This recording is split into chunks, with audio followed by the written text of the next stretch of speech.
गण मन अधिनायक जय हे भारत भाग्य विधाता।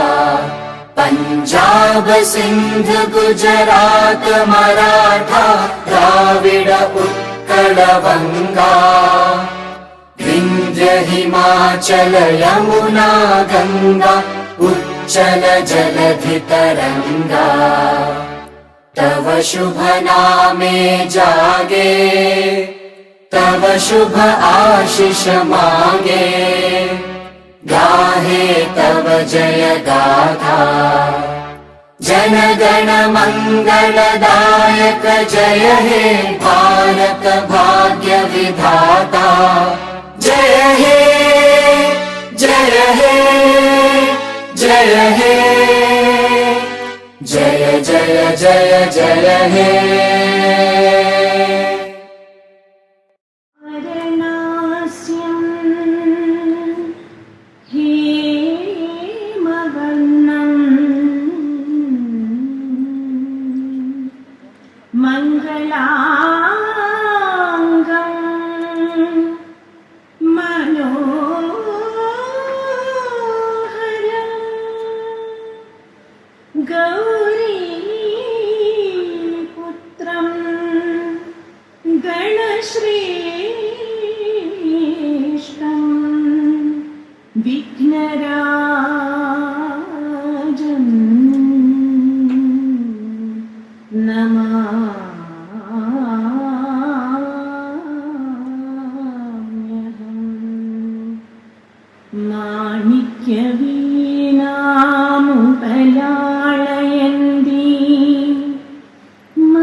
शंकराचार्य मध्यमा अस्मदाचार्य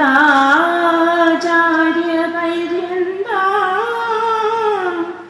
वन्दे गुरु परम्परा। श्रुति स्मृति पुराणानाम् आलयं करुणालयं नमामि भगवत्पादं शङ्करं लोकशङ्करम्। नमः श्री परमाचार्य भट्टार्य ब्रह्मरूपिणे यद्विवर्तमिदं भाति जगत्प्रातिदिकं परम्। ബഹുമാന്യ സദസ്സിന് നമസ്കാരം. പരമപൂജനീയ ചട്ടമ്പി സ്വാമികളുടെ തൃപ്പാദ സ്പർശത്താൽ പവിത്രമായ ഈ പമ്പാ നദിയുടെ തീരത്ത് നടക്കുന്ന 112ാമത് വർഷത്തിൻ്റെ 7ാം ദിവസമായ ഇന്ന് നടക്കുന്ന ഈ വനിതാ സമ്മേളനത്തിൽ എത്തിയിരിക്കുന്നവർക്കും സ്വാഗതം ആശംസിക്കുക എന്നുള്ളതാണ് എന്നിൽ നിക്ഷിപ്തമായിരിക്കുന്നത്. ആദ്യമായി ഇന്നത്തെ ഈ സമ്മേളനത്തിൻ്റെ അധ്യക്ഷപദം അലങ്കരിക്കുന്ന ബഹുമാനപ്പെട്ട XMLAയും ഈ പരിഷത്തിൻ്റെ ഈ മണ്ഡലത്തിൻ്റെ എല്ലാം വനിതാ വിഭാഗത്തിൻ്റെ ഞങ്ങളുടെ എല്ലാം ഒരു നേതാവും വൈസ് പ്രസിഡൻറ്റും എല്ലാമായിരിക്കുന്ന ഞങ്ങളുടെ പ്രിയപ്പെട്ട സർള ചേച്ചിക്ക് ഈ വനിതാ സമ്മേളനത്തിൻ്റെ പേരിലും ഈ പരിഷത്തിൻ്റെ പേരിലുമുള്ള ഹാർദമായ സ്വാഗതം ആശംസിച്ചുകൊള്ളുന്നു. കൂടാതെ ഇന്ന് ഇവിടെ ഉദ്ഘാടനം കർമ്മം നിർവഹിക്കാൻ എത്തിയിരിക്കുന്ന Jharkhand honourable governor his excellency Shri CP Radhakrishnan sir അവர்கள், ജന്മം കൊണ്ട് അദ്ദേഹം തമിഴ്നാട് സ്വദേശിയാണെങ്കിലും കർമ്മം കൊണ്ട് അദ്ദേഹം കേരളീയനാണ്. കോയമ്പത്തൂർ MP ആയിരുന്നു. മുൻ കയർ ബോർഡ് ചെയർമാനായിരുന്നു. തികഞ്ഞ ഒരു അയ്യപ്പ ഭക്തനുമാണ്. അദ്ദേഹത്തെ ഇന്ന് നമ്മുടെ ഈ വനിതാ സമ്മേളനം ഉദ്ഘാടനം ചെയ്യാൻ കിട്ടിയത് തന്നെ വളരെ ഒരു ഭാഗ്യമായിട്ട് ഞങ്ങൾ കരുതുന്നുണ്ട്. അദ്ദേഹത്തിന് ഈ വനിതാ സമ്മേളനത്തിൻ്റെ പേരിലും ഹിന്ദുമത പരിഷത്തിൻ്റെ പേരിലുമുള്ള ഹാർദമായ സ്വാഗതം ആശംസിച്ചുകൊള്ളുന്നു.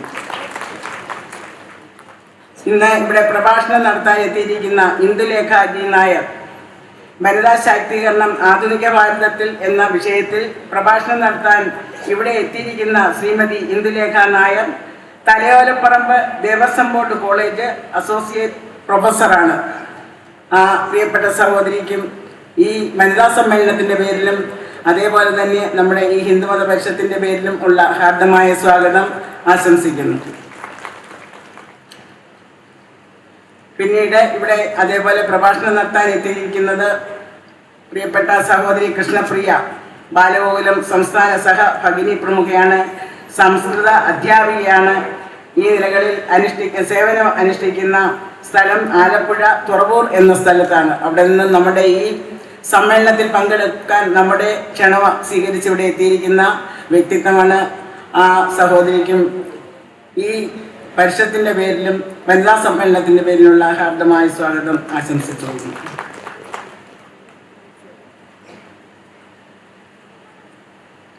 പിന്നെ ഇവിടെ എത്തിയിരിക്കുന്ന നമ്മുടെ ഒരു എളിയ സഹോദരിയാണ്.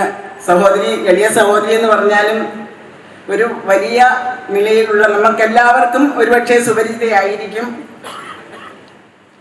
നമ്മുടെ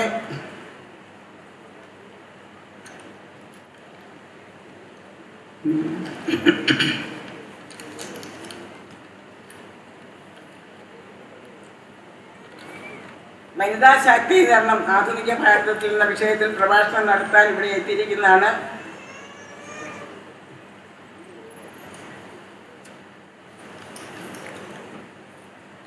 സ്ത്രീശക്തിയുടെ ഭാരതീയ പരിവേക്ഷ്യം എന്ന വിഷയത്തിൽ പ്രഭാഷണം നടത്താനായി ഇവിടെ എത്തിയിരിക്കുന്ന ശ്രീ അഖില ശശിധരൻ.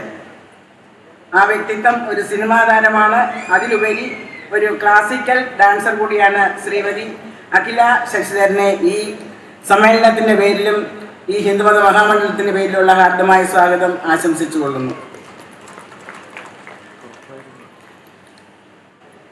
പിന്നീട് നമ്മുടെ ഈ ഇന്നത്തെ നമ്മുടെ ബഹുമാനപ്പെട്ട ഗവർണർ എത്തിയിട്ടുള്ളത്, ആ അദ്ദേഹത്തിൻ്റെ പ്രഭാഷണം പരിഭാഷപ്പെടുത്താനായിട്ട് ഇവിടെ എത്തിയിരിക്കുന്നത് ഡോക്ടർ കനകമ്മ ടീച്ചറാണ്. സ്വദേശം വള്ളിക്കോടാണ്. ടീച്ചറിനെയും ഔപചാരികതയുടെ പേരിൽ ഈ സദസ്സിലേക്ക്, ഈ വനിതാ സമ്മേളനത്തിലേക്ക് ഹാർദമായി സ്വാഗതം ചെയ്യുന്നു.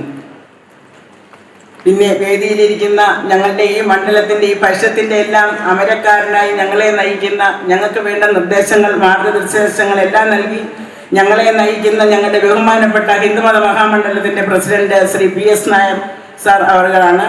അദ്ദേഹത്തെയും ഔപചാരികതയുടെ പേരിൽ ഈ സമ്മേളനത്തിലേക്ക് ഹാർദമായി സ്വാഗതം ചെയ്യുന്നു. കൂടാതെ ഇവിടെ എത്തിയിരിക്കുന്ന എല്ലാ ആളുകൾക്കും ഈ സമ്മേളനത്തിൻ്റെ പേരിലും ഹിന്ദുമത മഹാമണ്ഡലത്തിൻ്റെ പേരിലുള്ള ഹാർദമായ സ്വാഗതം ആശംസിച്ചുകൊണ്ട് വാക്കുകൾ നിർത്തുന്നു. നന്ദി, നമസ്കാരം. ഇന്നത്തെ വനിതാ സമ്മേളനത്തിൽ നമ്മുടെ ഉദ്ഘാടന കർമ്മം വനിതാ സമ്മേളനം നിർവഹിക്കുന്നതിന് വേണ്ടി ഇവിടെ എത്തിച്ചേർന്നിരിക്കുന്ന his excellency honourable governor Jharkhand CP Radhakrishnan അവர்கள், പ്രഭാഷണം നടത്തുന്നതിന് വേണ്ടി എത്തിച്ചേർന്നിരിക്കുന്ന Shrimati Indulekha Nair associate professor and HOD CV college Thalayolaparambu, പ്രഭാഷണം നടത്താൻ എത്തിച്ചേർന്നിരിക്കുന്ന Kumari Akhila Sasidharan, classical dancer and cinema താരം, പ്രഭാഷണം നടത്താൻ എത്തിച്ചേർന്നിരിക്കുന്ന കൃഷ്ണപ്രിയ, ബാലഗോകുലം സംസ്ഥാന സഖിനി പ്രമുഖർ,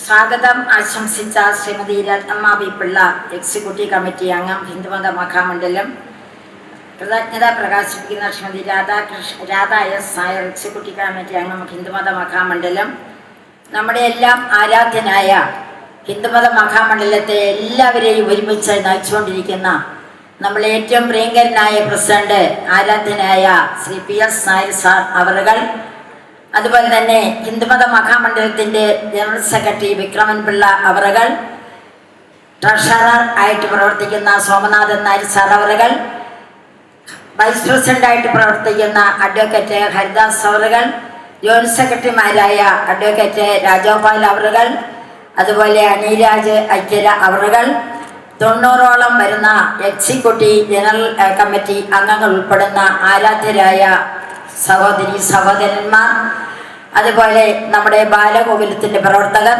ഏറ്റവും സുദീർഘമായ സേവനം നടത്തിക്കൊണ്ടിരിക്കുന്ന ഹിന്ദുമത മഹാമണ്ഡലത്തിൻ്റെ വനിതാവേദി കൺവീനർ കൂടിയായ രത്നമാവി പിള്ള അവറുകളും സഹപ്രവർത്തകരും ഉൾപ്പെടുന്ന ബഹുമാന്യരായ സഹോദരിമാർ, അതുപോലെ ആരാധ്യരായ ഹിന്ദുമത മഹാമണ്ഡലത്തെ സ്നേഹിക്കുന്ന ഏറ്റവും കൂടുതൽ സ്നേഹിക്കുന്ന സദസ്സിലിരിക്കുന്ന ഗുരുജനങ്ങൾ, സഹോദരി സഹോദരന്മാർ, ഈ നാട്ടിലെ എല്ലാ ആളുകളും ആധ്യാത്മിക ചൈതന്യത്താൽ ഉറ്റുനോക്കുന്ന ഏറ്റവും വലിയ ഹിന്ദുമത പരിഷത്ത് ആയിട്ടുള്ള അയിരൂർ ചെറുവൽപ്പുഴ ഹിന്ദുമത പരിഷത്തിലെ അഭ്യുദയകാംക്ഷികളായിട്ടുള്ള ഈ നാട്ടിലെ എല്ലാവിധമായ ധന്യാത്മാക്കൾ, പ്രിയപ്പെട്ടവരെ, നമ്മളെയൊക്കെ നമസ്കാരം. പ്രിയപ്പെട്ടവരെ നമസ്കാരം. നമ്മളെയൊക്കെ സംബന്ധിച്ചിടത്തോളം ഹിന്ദുമത മഹാമണ്ഡലവും ഹിന്ദുമത പരിഷത്തിനെ കുറിച്ച് നമ്മൾ ഓർക്കുമ്പോൾ നമ്മൾ ഒരു കാര്യം ഓർക്കണം.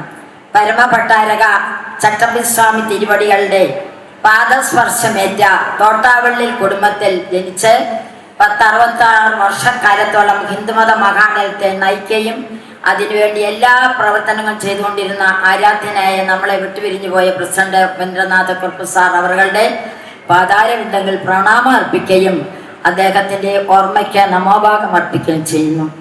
അതുപോലെ 112 വർഷക്കാലം ഇവിടെ പ്രവർത്തിക്കാൻ അനുവാദം കൊടുത്ത ഹിന്ദുമത പരിഷത്തും ഹിന്ദുമത മഹാമണ്ഡലവും അതിൻ്റെ പുറകിലോട്ട് നമ്മളൊന്ന് തിരിഞ്ഞു നോക്കണം. നമ്മുടെ ഹൈന്ദവ സമൂഹത്തിൽ നിലനിന്നിരുന്ന ഏറ്റവും കൂടുതൽ അനാചാരങ്ങളും തൊട്ടുകൂടായ്മയും അസമത്വങ്ങളെയും ഒക്കെ ഈ നാടിനെ, ഈ ജനതയെ ഏറ്റവും കൂടുതൽ വീർപ്പുമുട്ടിച്ചിരുന്ന കാലത്ത് അവരെ അതിൽ നിന്ന് വിമുക്തരാക്കി ഉത്കൃഷ്ടമായ ജീവിത വൃത്തിയെ ആധ്യാത്മിക തലങ്ങളിലൂടെയും സാംസ്കാരിക സമ്പുഷ്ടീകരണത്തിലൂടെയും നൽകുന്നതിന് വേണ്ടി എല്ലാ ആളുകളെയും ഉദ്ബോധിപ്പിച്ച് അതിന് നിർദ്ദേശം കൊടുത്ത യുഗപ്രഭാവനായ പരമഭട്ടാരക ചട്ടമ്പിസ്വാമി തിരുവടികളുടെ നിർദ്ദേശപ്രകാരം 1088 കൊല്ലവർഷം 1088 AD 1913 ഉണ്ടായതാണ് ഹിന്ദുമത പരിഷത്ത്. ഹിന്ദുമത മഹാമണ്ഡലത്തിൻ്റെ ഏറ്റവും അഭികാമ്യമായ നമ്മുടെ മുമ്പിൽ നിൽക്കുന്ന 112ാമത്തെ വർഷം. നമുക്കൊക്കെ അറിയാം, 112 വർഷക്കാലം എത്രയോ പേര് സാധാരണ മെമ്പർമാരും അതുപോലെ ഇതിനെ ഔദ്യോഗികമായ ഭാരവാഹികൾ ഇരുന്നിട്ട് നമ്മളെ വിട്ടുപിരിഞ്ഞു പോയ എല്ലാ ധന്യാത്മാക്കളുടെയും ഓർമ്മയ്ക്ക് മുമ്പിലും നമോഭാഗം അർപ്പിക്കട്ടെ.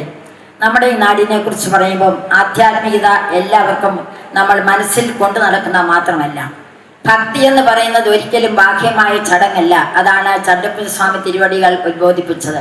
ഭക്തി അന്തരാത്മാവിൻ്റെ പ്രബുദ്ധതയാണ് ഭക്തി എന്ന് പറയുന്നത്. ഭക്തിയുള്ള ഒരാളിനെ നോക്കുമ്പോൾ അന്തരാത്മാവിൻ്റെ പ്രബുദ്ധതയിൽ അവരുടെ മുമ്പിൽ കാണുന്ന എല്ലാവരെയും സാംസ്കാരികമായ നിലപാടിൽ നോക്കിക്കാണുന്നു എന്നതാണ് എല്ലാ ആളുകളെയും. അത് തന്നെയാണ് നമ്മൾ ഹിന്ദുമത മഹാമണ്ഡലത്തിലും ഹിന്ദുമത പരിഷത്തിലൂടെയും ഈ നാടിന് കാഴ്ചവെക്കുന്നത്. ഈ നാട്ടിലെ എല്ലാ ആളുകളെയും എല്ലാ രീതിയിലും നല്ലവരാക്കി മാറ്റാൻ, ആധ്യാത്മിക തലങ്ങളിലൂടെ മുന്നോട്ട് കൊണ്ടുപോകാൻ പരിഷത്ത് പ്രവർത്തിച്ചുകൊണ്ടിരിക്കുന്നു. കാലാകാലങ്ങൾ എത്രയോ ആളുകൾ മറിക്കപ്പെട്ടും പോയെങ്കിലും നമ്മളെല്ലാവരും ഹിന്ദുമത മഹാമണ്ഡലവും ഹിന്ദുമത പരിഷത്തും അധ്യക്ഷനായ പ്രസിഡന്റായ PS നായരേട്ടൻ മുൻ പ്രസിഡന്റിൻ്റെ പാതാരബിന്ദങ്ങൾ പ്രണാമർപ്പിച്ചുകൊണ്ട് കാലടിപ്പാടുകൾ പിന്തുടരുന്നുണ്ടെങ്കിലും സന്ദർഭോചിതമായ മാറ്റങ്ങൾ വരുത്തി കൂടുതൽ നാട്ടിലേക്ക് ഇതിൻ്റെ വികസനം നടത്തുന്നതിന് വേണ്ടിയും അദ്ദേഹം എത്തിച്ചുകൊണ്ടിരിക്കുന്നു. ഭാരവാഹികൾ ഉൾപ്പെടെയുള്ള എല്ലാവരും ഞങ്ങളൊരു കുടുംബമാണ്. ഹിന്ദുമത മഹാമണ്ഡലവും ഒരു കുടുംബമാണ്. ആ കുടുംബത്തിൽ ആരുടെ കണ്ണ് നിറഞ്ഞാലും എല്ലാവരും ആ കണ്ണിലെ നോക്കിക്കാണുന്നു. ആരുടെ സന്തോഷത്തിലും അതിനെ ഭാഗവക്കാകുന്നു. അതാണ് ഹിന്ദുമത പരിഷത്ത് 112ാമത് വർഷം വരെ അഭംഗുരം നടക്കാനിടയാക്കിയത്. നമുക്കൊക്കെ അറിയാം, നമ്മൾ ധർമ്മത്തെക്കുറിച്ച് പറയും. ധർമ്മത്തെ രക്ഷിച്ചാൽ നമ്മളെ ധർമ്മം രക്ഷിക്കുമെന്ന് പറയും. എന്ന ധാതുവിൽ നിന്നുണ്ടായ ധർമ്മം എന്ന വാക്കിന് ഈ ലോകത്തെ മുഴുവൻ താങ്ങി നിർത്തുന്നതാണ് ധർമ്മം. അതുകൊണ്ടാണ് ഭഗവത്ഗീത ആവർത്തിച്ചാവർത്തിച്ച് പറയുന്നത്, മനഃകൃതം കൃതം കർമ്മ ന ശരീരകൃതം കൃതം. മനസ്സ് എവിടെ പോകുന്നു അങ്ങോട്ട് മാത്രമേ ശരീരം പോകത്തുള്ളൂ. അതുകൊണ്ട് ആ മനസ്സ് ഏകാഗ്രമാക്കി ഈശ്വരക സർവഭൂതാനം ഹൃദയശി അർജുന തിഷ്ഠതി. എല്ലാ ആളുകളുടെയും ഹൃദയം ശുദ്ധമായി അവിടെ വസിക്കുന്ന ഈശ്വരനെ കണ്ടുകൊണ്ട് എല്ലാവരെയും സ്നേഹിക്കുക. ഇതാണ് നമ്മൾ ചെയ്യേണ്ടത്, ലോകത്തിന് വേണ്ടി ചെയ്യേണ്ടത്. അതാണ് ഏറ്റവും കൂടുതൽ വലിയ ആധ്യാത്മിക പ്രവർത്തനം എന്ന് പറയുന്നത്. എല്ലാ ആളുകളെയും സ്നേഹിക്കുക. എപ്പോഴും കുന്തിദേവി പറയുമായിരുന്നു, ഭഗവാനെ എനിക്ക് കുറേ ദുഃഖം തരണേ എന്നുള്ളത്. ഞാൻ എപ്പോഴും ചിന്തിച്ചിട്ടുണ്ട്, എന്തുകൊണ്ടാണ് ഈ ദുഃഖത്തെ ഇഷ്ടപ്പെടുന്നത്. സത്യത്തിൽ 2 മാസം, ഏകദേശം 1.5 മാസക്കാലം കാലിൻ്റെ ഒരു പൊട്ടൽ വന്ന് ഇരുന്നപ്പോഴാണ് കുന്തിദേവി പറഞ്ഞത്, ശരിയാണല്ലോ, ദുഃഖം വരുമ്പോഴാണ് യഥാർത്ഥത്തിലുള്ള സ്നേഹിതരാരാണെന്ന് നമ്മൾ മനസ്സിലാക്കുന്നത്. അത് ഹൃദയം തുറന്ന് നമ്മളെ കാണുന്നത് ആരൊക്കെയോ എന്ന് അപ്പോഴേ മനസ്സിലാവും. അതുകൊണ്ടാണ് കുന്തിദേവിയുടെ പ്രാർത്ഥന നമ്മുടെയൊക്കെ മനസ്സിൽ വേണം. നമുക്ക് എല്ലാവരെയും കാണാനും അവരെ അഭിമുഖീകരിക്കാനും കാണാൻ സർവശക്തനായ ദൈവം താഴെ ഒരുപാട് ക്യാമറകൾ നമ്മൾ വെക്കും. ഏതെല്ലാം രീതിയിൽ നമ്മൾ ദൃശ്യ ശ്രവ്യ മാധ്യമങ്ങളൊക്കെ ഉണ്ട്. ആ മാധ്യമങ്ങളിലുള്ള എല്ലാവരെയും ഇതുപോലെ തന്നെ നമ്മൾ നോക്കിക്കാണുന്നു. പക്ഷേ മോളിലൊരു ക്യാമറ ഉണ്ട്, സർവശക്തനായ ഈശ്വരൻ്റെ കയ്യിലെ ക്യാമറ. രാവിലെ ഉണരുമ്പോൾ തൊട്ട് കിടന്നുറങ്ങുന്നത് വരെ നമ്മൾ എന്ത് ചെയ്യുന്നു എന്ന് ഒപ്പിയെടുക്കുന്ന വലിയൊരു ക്യാമറ. അവിടെ ഞാനാണ് ഏറ്റവും ചെറുത്. എൻ്റെ അമ്മ പറയുന്ന കാര്യമായിരുന്നു, 4 വയസ്സുള്ളപ്പോൾ കേട്ടതാണ്. മക്കളെ എല്ലാവരെയും വിളിച്ചിരുത്തി പറയുമായിരുന്നു. അമ്മ പറയും, നമ്മൾ ഏറ്റവും സർവശക്തനായ ദൈവമേ ഞങ്ങളോടൊപ്പം ഉണ്ടായിരിക്കണേന്ന്. എൻ്റെ വീട്ടുകാരോടും ഈ ലോകത്തിലെ അതാ വസുദൈവ കുടുംബം, ഈ ലോകത്തിലെ മുഴുവൻ ആളുകളുടെയും കൂടൊപ്പം ഈശ്വരൻ ഉണ്ടായിരിക്കണേ. അതുപോലെ നമുക്ക് കിട്ടുന്ന ഓരോ സ്ഥാനവും താഴാനുള്ളതാണ്, ഞാനാണ് ഏറ്റവും ചെറുതെന്ന് തോന്നാനുള്ളതാണ്. ഇത് രണ്ടും നമ്മുടെ മനസ്സിലുണ്ടെങ്കിൽ നമ്മൾക്ക് ചുറ്റുപാടിനെ അതിജീവിക്കാൻ യാതൊരു പ്രയാസവുമില്ല. അവഗണിക്കുന്ന സമയത്തും കൂടുതൽ പ്രോത്സാഹിപ്പിക്കുന്ന സമയത്തും കൂടുതൽ നേട്ടങ്ങൾ വരുമ്പോഴും അപജയങ്ങൾ വരുമ്പോഴും എല്ലാം ഒരേപോലെ ഇതാര് തരുന്നു, ഈശ്വരൻ തരുന്നു എന്ന് വിചാരിക്കുമ്പോൾ നമുക്ക് യാതൊരു പ്രയാസവും അതിനുണ്ടാകുന്നില്ല. അതാണ് ഹിന്ദുമത പരിഷത്തിൻ്റെ ഏറ്റവും കൂടുതൽ മനോഹരമായി കാണുന്നത്. ഈ ഹിന്ദുമത പരിഷത്ത് നടക്കുന്ന സ്ഥലത്തിനും നമ്മളൊരു പ്രത്യേകത കാണുന്നു. മരങ്ങൾ ഇടതോർന്ന് വളർന്നു നിൽക്കുന്ന തമാല ശീതളമായ ചുറ്റുപാടിൽ പാപനാശിനിയായ പമ്പ ഇങ്ങനെ ഒഴുകുന്ന ആ പുളിനത്തിലാണ് ഈ പരിഷത്ത് നടക്കുന്നത്. എത്ര മനോഹരമായ ഒരു സ്ഥലത്ത് ആ മനോഹാരിത വെച്ചിരിക്കുന്നത് പാപനാശിനിയായ പമ്പയുടെ മണൽപ്പുറമായതുകൊണ്ടാണ്. പമ്പാ നദി ഒഴുകുന്നു. അങ്ങനെയുള്ള ആ സ്ഥലത്ത് എത്തിച്ചേരുന്ന എല്ലാവരും അടുത്ത വർഷം എന്നാണ് ഇപ്പോൾ പരീക്ഷത്ത് തുടങ്ങുന്നത് എന്ന മനസ്സിൽ ചിന്തിച്ചാണ് ഇവിടുന്ന് അവസാനത്തെ ദിവസം പിരിഞ്ഞു പോകുന്നത്. അതാണ് ഇതിൻ്റെ വിജയത്തിൻ്റെ വൈജയന്തി എന്ന് പറയാൻ ആഗ്രഹിക്കുകയാണ്. അങ്ങനെ ഹിന്ദുമത മഹാമണ്ഡലത്തിൽ ഹിന്ദുമത പരിഷത്ത് 112ാമത്തെ വർഷം നിലനിൽക്കുന്നതിലെ വനിതാ സമ്മേളനമാണ് ഇന്ന് നടക്കുന്നത്. ഇന്ന് വനിതാ സമ്മേളനത്തിൽ നമ്മൾ വനിത എന്ന പദം, ഇപ്പം സ്ത്രീ ശാക്തീകരണം നമ്മുടെ എല്ലാ ആളുകളും പറയുന്നുണ്ട്. പക്ഷേ വനതാദിമെന്നുള്ള വനിത എന്ന പദത്തിനർത്ഥം എല്ലാ ആളുകളേക്കും ആശ്രയവും അഭയവും കൊടുക്കുന്നവൾ എന്ന അർത്ഥത്തിൽ സ്ത്രീയെ വനിത എന്ന് വിളിക്കുന്നു. അതുപോലെ തന്നെ മഹത്തായ സ്നേഹത്തിൻ്റെയും ക്ഷമയുടെയും ശക്തിയുള്ളവൾ എന്ന അർത്ഥത്തിൽ സ്ത്രീയെ മകളെ എന്ന് വിളിക്കുന്നു. അതുകൊണ്ടാണ് എത്ര നാരീസ് പൂജ്യന്തേ രമന്തേ തത്ര ദേവത എന്ന് മനുസ്മൃതിയിൽ പറഞ്ഞത്. പക്ഷെ ഇന്നത്തെ കാലഘട്ടം എന്താണ്? നമ്മുടെ ചുറ്റും കാണുന്ന കാലഘട്ടം എന്താണ്? അമ്മ എന്ന പദത്തിൽ എന്തർത്ഥമെന്ന് തോന്നിപ്പോകുന്നു. നമ്മൾ ദർശ മാധ്യമത്തിൽ കൂടെ കണ്ടു അമ്മയെ തീവച്ചു കൊല്ലുന്ന ഒരു മകനെ പറ്റി. അന്ന് 2 ദിവസം ആഹാരം കഴിക്കാൻ തോന്നിയില്ല. അതുപോലെ അമ്മയെ കെട്ടിയിട്ട് അടിക്കുന്ന ഒരു മകളെക്കുറിച്ചും നമ്മൾ കണ്ടു. ഈ രാജ്യം എങ്ങോട്ട് പോകുന്നു എന്ന് നമ്മൾ ചിന്തിച്ചു പോകുന്നു. അങ്ങനെയുള്ള രാജ്യത്താണ് ഇപ്പം നമ്മൾ നിൽക്കുന്നത്. അമ്മ എന്ന പദം എത്രമാത്രം വിഷമിച്ച് 10 മാസം ഗർഭിണിയായ പൂർണ്ണ ഗർഭിണിയായ ഒരാളിനെ കാണുമ്പോൾ മറ്റുള്ളവർക്ക് തോന്നും, കവി പാടിയ പോലെ ചൂടാൻ മലരും ഘനമായി തോന്നണ ദോഹത കാലത്തിൽ ചുമന്നിരിപ്പു ദുർഭരഗർഭം സുഖേന ജനയിത്രി. അമ്മ എന്ത് സുഖത്തിലോടുകൂടി എൻ്റെ കുഞ്ഞ് നാളെ എൻ്റെ കയ്യിൽ വരുമെന്നോർത്ത് നിൽക്കുന്നു. ആ അമ്മ മലമൂത്ര വിസർജനങ്ങൾ കിടന്ന് ഇന്നത്തെ സൗകര്യങ്ങളൊന്നുമില്ലാത്തപ്പം വളർത്തിയെടുക്കുകയാണ് കുഞ്ഞ്. നാളെ കൈ വളരുന്നോ കാല് വളരുന്നോ എന്നുള്ള എനിക്ക് തുണയാകാൻ, ഈ രാജ്യത്തിന് തുണയാകാനൊക്കെ വളർത്തിയെടുക്കുന്ന കുഞ്ഞുങ്ങൾ ഉണ്ടായിരുന്ന കാലഘട്ടമല്ല ഇപ്പം നമ്മുടെ ഈ കൊച്ചു കേരളത്തിൽ കാണുന്നത്. വളരെ ഞെട്ടിക്കുന്ന കാലം. വളരെയധികം ഞെട്ടലുണ്ടാകുന്നു ഓരോ ദിവസത്തെയും വാർത്ത കേൾക്കുമ്പോൾ. ആ വാർത്തയിൽ നമുക്ക് മനസ്സിലാക്കാവുന്നത് അമ്മയാണ് കുഞ്ഞിൻ്റെ ആദ്യത്തെ അധ്യാപിക. ഒരു വീട്ടിൽ ആദ്യത്തെ കുഞ്ഞ് കണ്ണ് തുറക്കുമ്പോൾ അമ്മയെ കാണും. ആദ്യത്തെ അധ്യാപികയായ അമ്മ കുഞ്ഞിന് വാരിക്കോരി ഒന്നും കൊടുത്തില്ലെങ്കിലും എൻ്റെ ബഹുമാന്യരായ അമ്മമാരും സഹോദരിമാരും കുഞ്ഞുങ്ങളും ഒരു കാര്യം ഓർക്കണം, അവരെ ചേർത്ത് പഠിച്ച് സർവശക്തനായ ദൈവമേ എപ്പോഴും ഞങ്ങളോടൊപ്പം ഉണ്ടായിരിക്കണേ എന്നൊന്ന് പറയാൻ പഠിപ്പിക്കാൻ മറക്കരുത്. ഈ സർവശക്തനായ ദൈവം കൂടെ ഉണ്ടെങ്കിൽ ഒരപാകതയും നമുക്ക് പറ്റത്തില്ല. നമ്മളെ സൂക്ഷ്മദൃഷ്ടിയോടുകൂടി നോക്കും, ആ അരുത എന്ന് വിലക്കുകയും ചെയ്യും. അത് നമ്മുടെ അമ്മമാരും സഹോദരിമാരും പഠിപ്പിക്കണം. അതാണ് വനിതാ സമ്മേളനത്തിൽ നല്ല പ്രഭാഷണം. അതുപോലെ തന്നെ അദ്ദേഹത്തിൻ്റെ സമയം ഞാൻ കവർന്നെടുക്കുന്നില്ല എങ്കിൽ പോലും എല്ലാ രീതിയിലും അമ്മ എന്ന അർത്ഥത്തെ ആധ്യാത്മിക തലത്തിലൂടെ രവിവാര പാഠശാലകൾ പണ്ടൊക്കെ പോകും. ഇപ്പോൾ നമ്മൾ മതപാഠശാലയുണ്ട്, കുഞ്ഞുങ്ങളെ വിടുന്നുണ്ട്. പക്ഷേ ഭഗവത്ഗീത പഠിപ്പിക്കാൻ നമ്മൾ മെനക്കെടണം. സർവശാസ്ത്രമായി ഈ ഗീത പഠിപ്പിക്കണം. ആ ഗീത പഠിപ്പിക്കുമ്പോൾ ഇന്നലെ സ്വാമിജി പറഞ്ഞ ഒരു വാചകം, ശ്രദ്ധാവാൻ ലഭതേ ജ്ഞാനം. ശ്രദ്ധിച്ചു തന്നെ പഠിക്കണം. സംസ്കൃതം മലയാളത്തിലും വായിച്ച് മനസ്സിലാക്കാൻ കഴിയും. നമ്മൾ പഠിക്കണം. അത് ആ ഗീതാശാസ്ത്രം ചൊല്ലിക്കെട്ടുന്ന ഗീത ചൊല്ലുന്നത് കേട്ടുന്നാൽ ബോധമുണ്ടായിടും വൃക്ഷങ്ങൾക്കൊന്ന്. നമ്മളത് പഠിക്കണം, കുഞ്ഞുങ്ങളെ പഠിപ്പിക്കണം. അവരുടെ ഇടയിലുള്ള എല്ലാ മയക്കുമരുന്നും അതിൻ്റെ അനാവശ്യമായ ചിന്തകളും ഒഴിവാക്കുന്നതാണ് ഭഗവത്ഗീത. ഏറ്റവും ഭംഗിയായ അർത്ഥത്തിൽ അത് മനസ്സിലാക്കാൻ കഴിഞ്ഞില്ലെങ്കിൽ പോലും എൻ്റെ വീടിനെയും എൻ്റെ കുടുംബത്തെയും ഈ നാടിനെയും സ്നേഹിക്കാൻ ഭഗവാൻ പറഞ്ഞിട്ടുണ്ട് എന്നുള്ളത് മനസ്സിലാക്കി കൊടുക്കാൻ നിങ്ങളുടെ എല്ലാ മനസ്സിലും ഉണരട്ടെ ഈശ്വര ചൈതന്യം. ഇന്നത്തെ വനിതാ സമ്മേളനത്തിൽ കൂടുതലായിട്ടൊന്നും പറയാൻ ആഗ്രഹിക്കുന്നില്ല. എല്ലാം പറയാൻ എത്തിയിട്ടുള്ള സഹോദരിമാരും അതുപോലെ തന്നെ എക്സലൻസി നമ്മുടെ ഏറ്റവും വലിയ ഗവർണർ പദവിയിലിരിക്കുന്ന അദ്ദേഹത്തിൻ്റെ സമയം കവർന്നെടുക്കുന്നില്ല.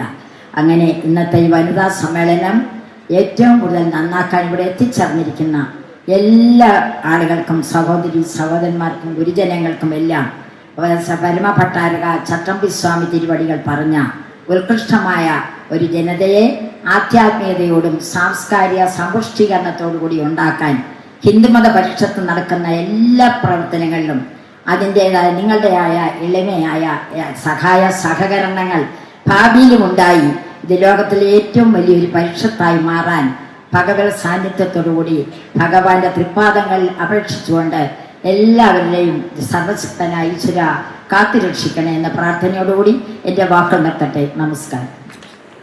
സമാരാധ്യനായ ഗവർണർ ഉചിതമായ ഭാഷണം നിർവഹിച്ച് തൻ്റെ അധ്യക്ഷ പദവിയെ മനോഹരമാക്കിയ ആദരണീയായ അധ്യക്ഷ മാലേട്ട് സരളാദേവി അവർകൾ ഞാൻ ഇന്ന് സംസാരിക്കുന്ന വിഷയവുമായി ചേർത്തു തന്നെ അഭ്രപാളികളിലെ സൗന്ദര്യം, കലയുടെ താള ലയ ക്രമത്തോടുകൂടി തന്നെ ഭാരതീയ പെണ്ണത്തം എന്നതിനെ പറ്റി ഉചിതമായ വ്യാഖ്യാനം നിർവഹിക്കാനായി എത്തിയിരിക്കുന്ന കുമാരി അഖില ശശിധരൻ അവർകൾ,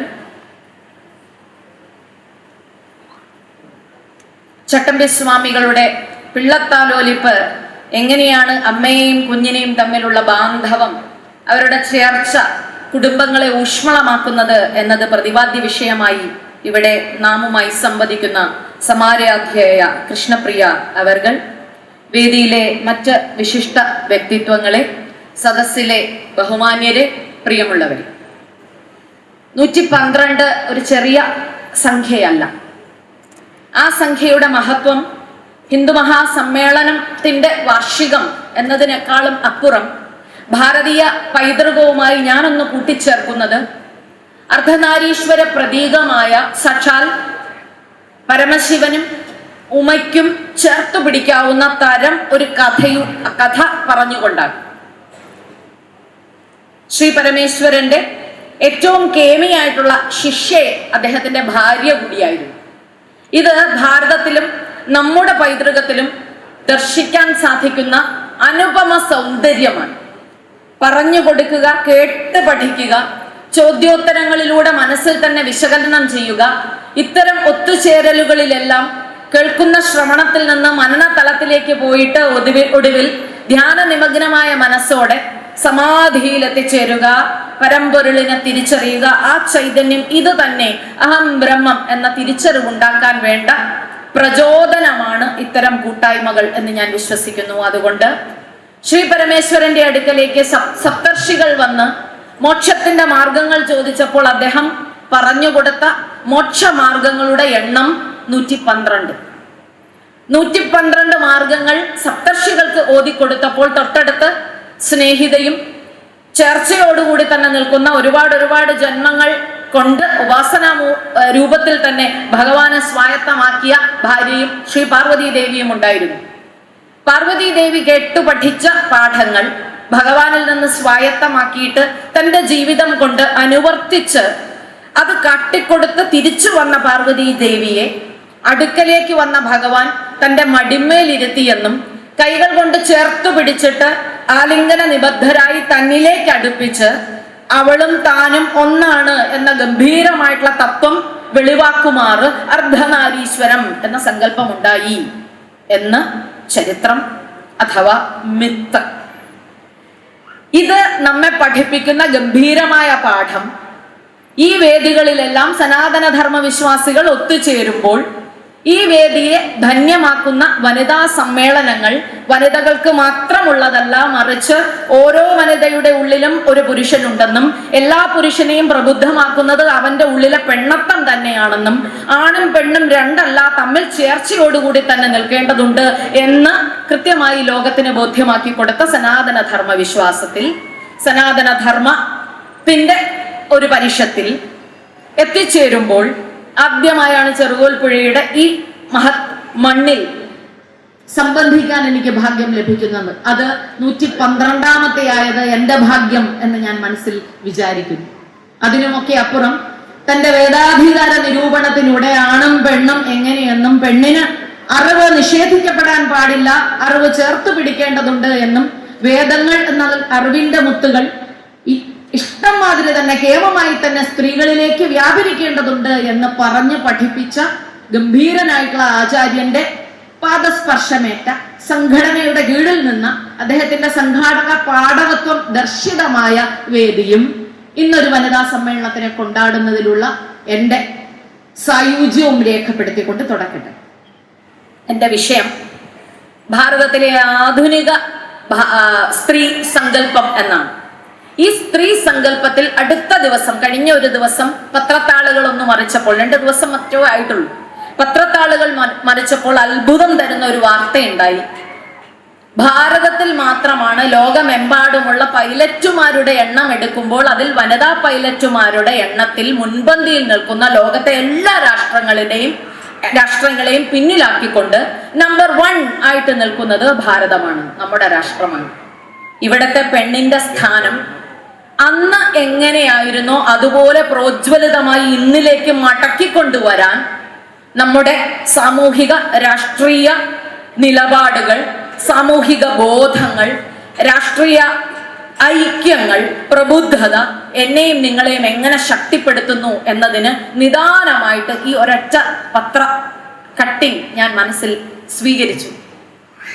ലോകമെമ്പാടുമുള്ള രാഷ്ട്രങ്ങളെല്ലാം ഫെമിനിസം എന്ന് പറയുന്നത്, പ്രത്യേകിച്ചും ആധുനിക ഭാഷയിൽ 13ാം നൂറ്റാണ്ടിൽ യൂറോപ്പിൽ ഉണ്ടായി എന്ന് ശ്ലാഘിക്കുമ്പോൾ, ആണും പെണ്ണും തുല്യ ശക്തിയോടുകൂടി നിൽക്കേണ്ടതുണ്ട് എന്ന് പറഞ്ഞത് മുഴുവൻ വൈദേശികരാണ് എന്ന് കൊട്ടിഘോഷിക്കുമ്പോൾ, അതിനൊക്കെ യുഗങ്ങൾക്ക് മുമ്പ്, നൂറ്റാണ്ടുകൾക്ക് മുമ്പ്, ലക്ഷക്കണക്കിന് വർഷങ്ങൾക്ക് മുമ്പ് ഒരു സനാതന ധർമ്മം എന്ന ഒരു വ്യവസ്ഥ ഇവിടെ ഉണ്ടായിരുന്നുവെന്നും അത് ആണിനെയും പെണ്ണിനെയും തോളോട് തോള് ചേർന്ന് ഗംഭീരമായ കുടുംബം എന്ന സങ്കല്പം പടുത്തുയർത്താൻ നീയും ഞാനും വെവ്വേറെയല്ല ഒന്നാണ് എന്ന് അർദ്ധനാരീശ്വര സങ്കല്പത്തിലൂടെ വരച്ചുവെച്ചുവെങ്കിൽ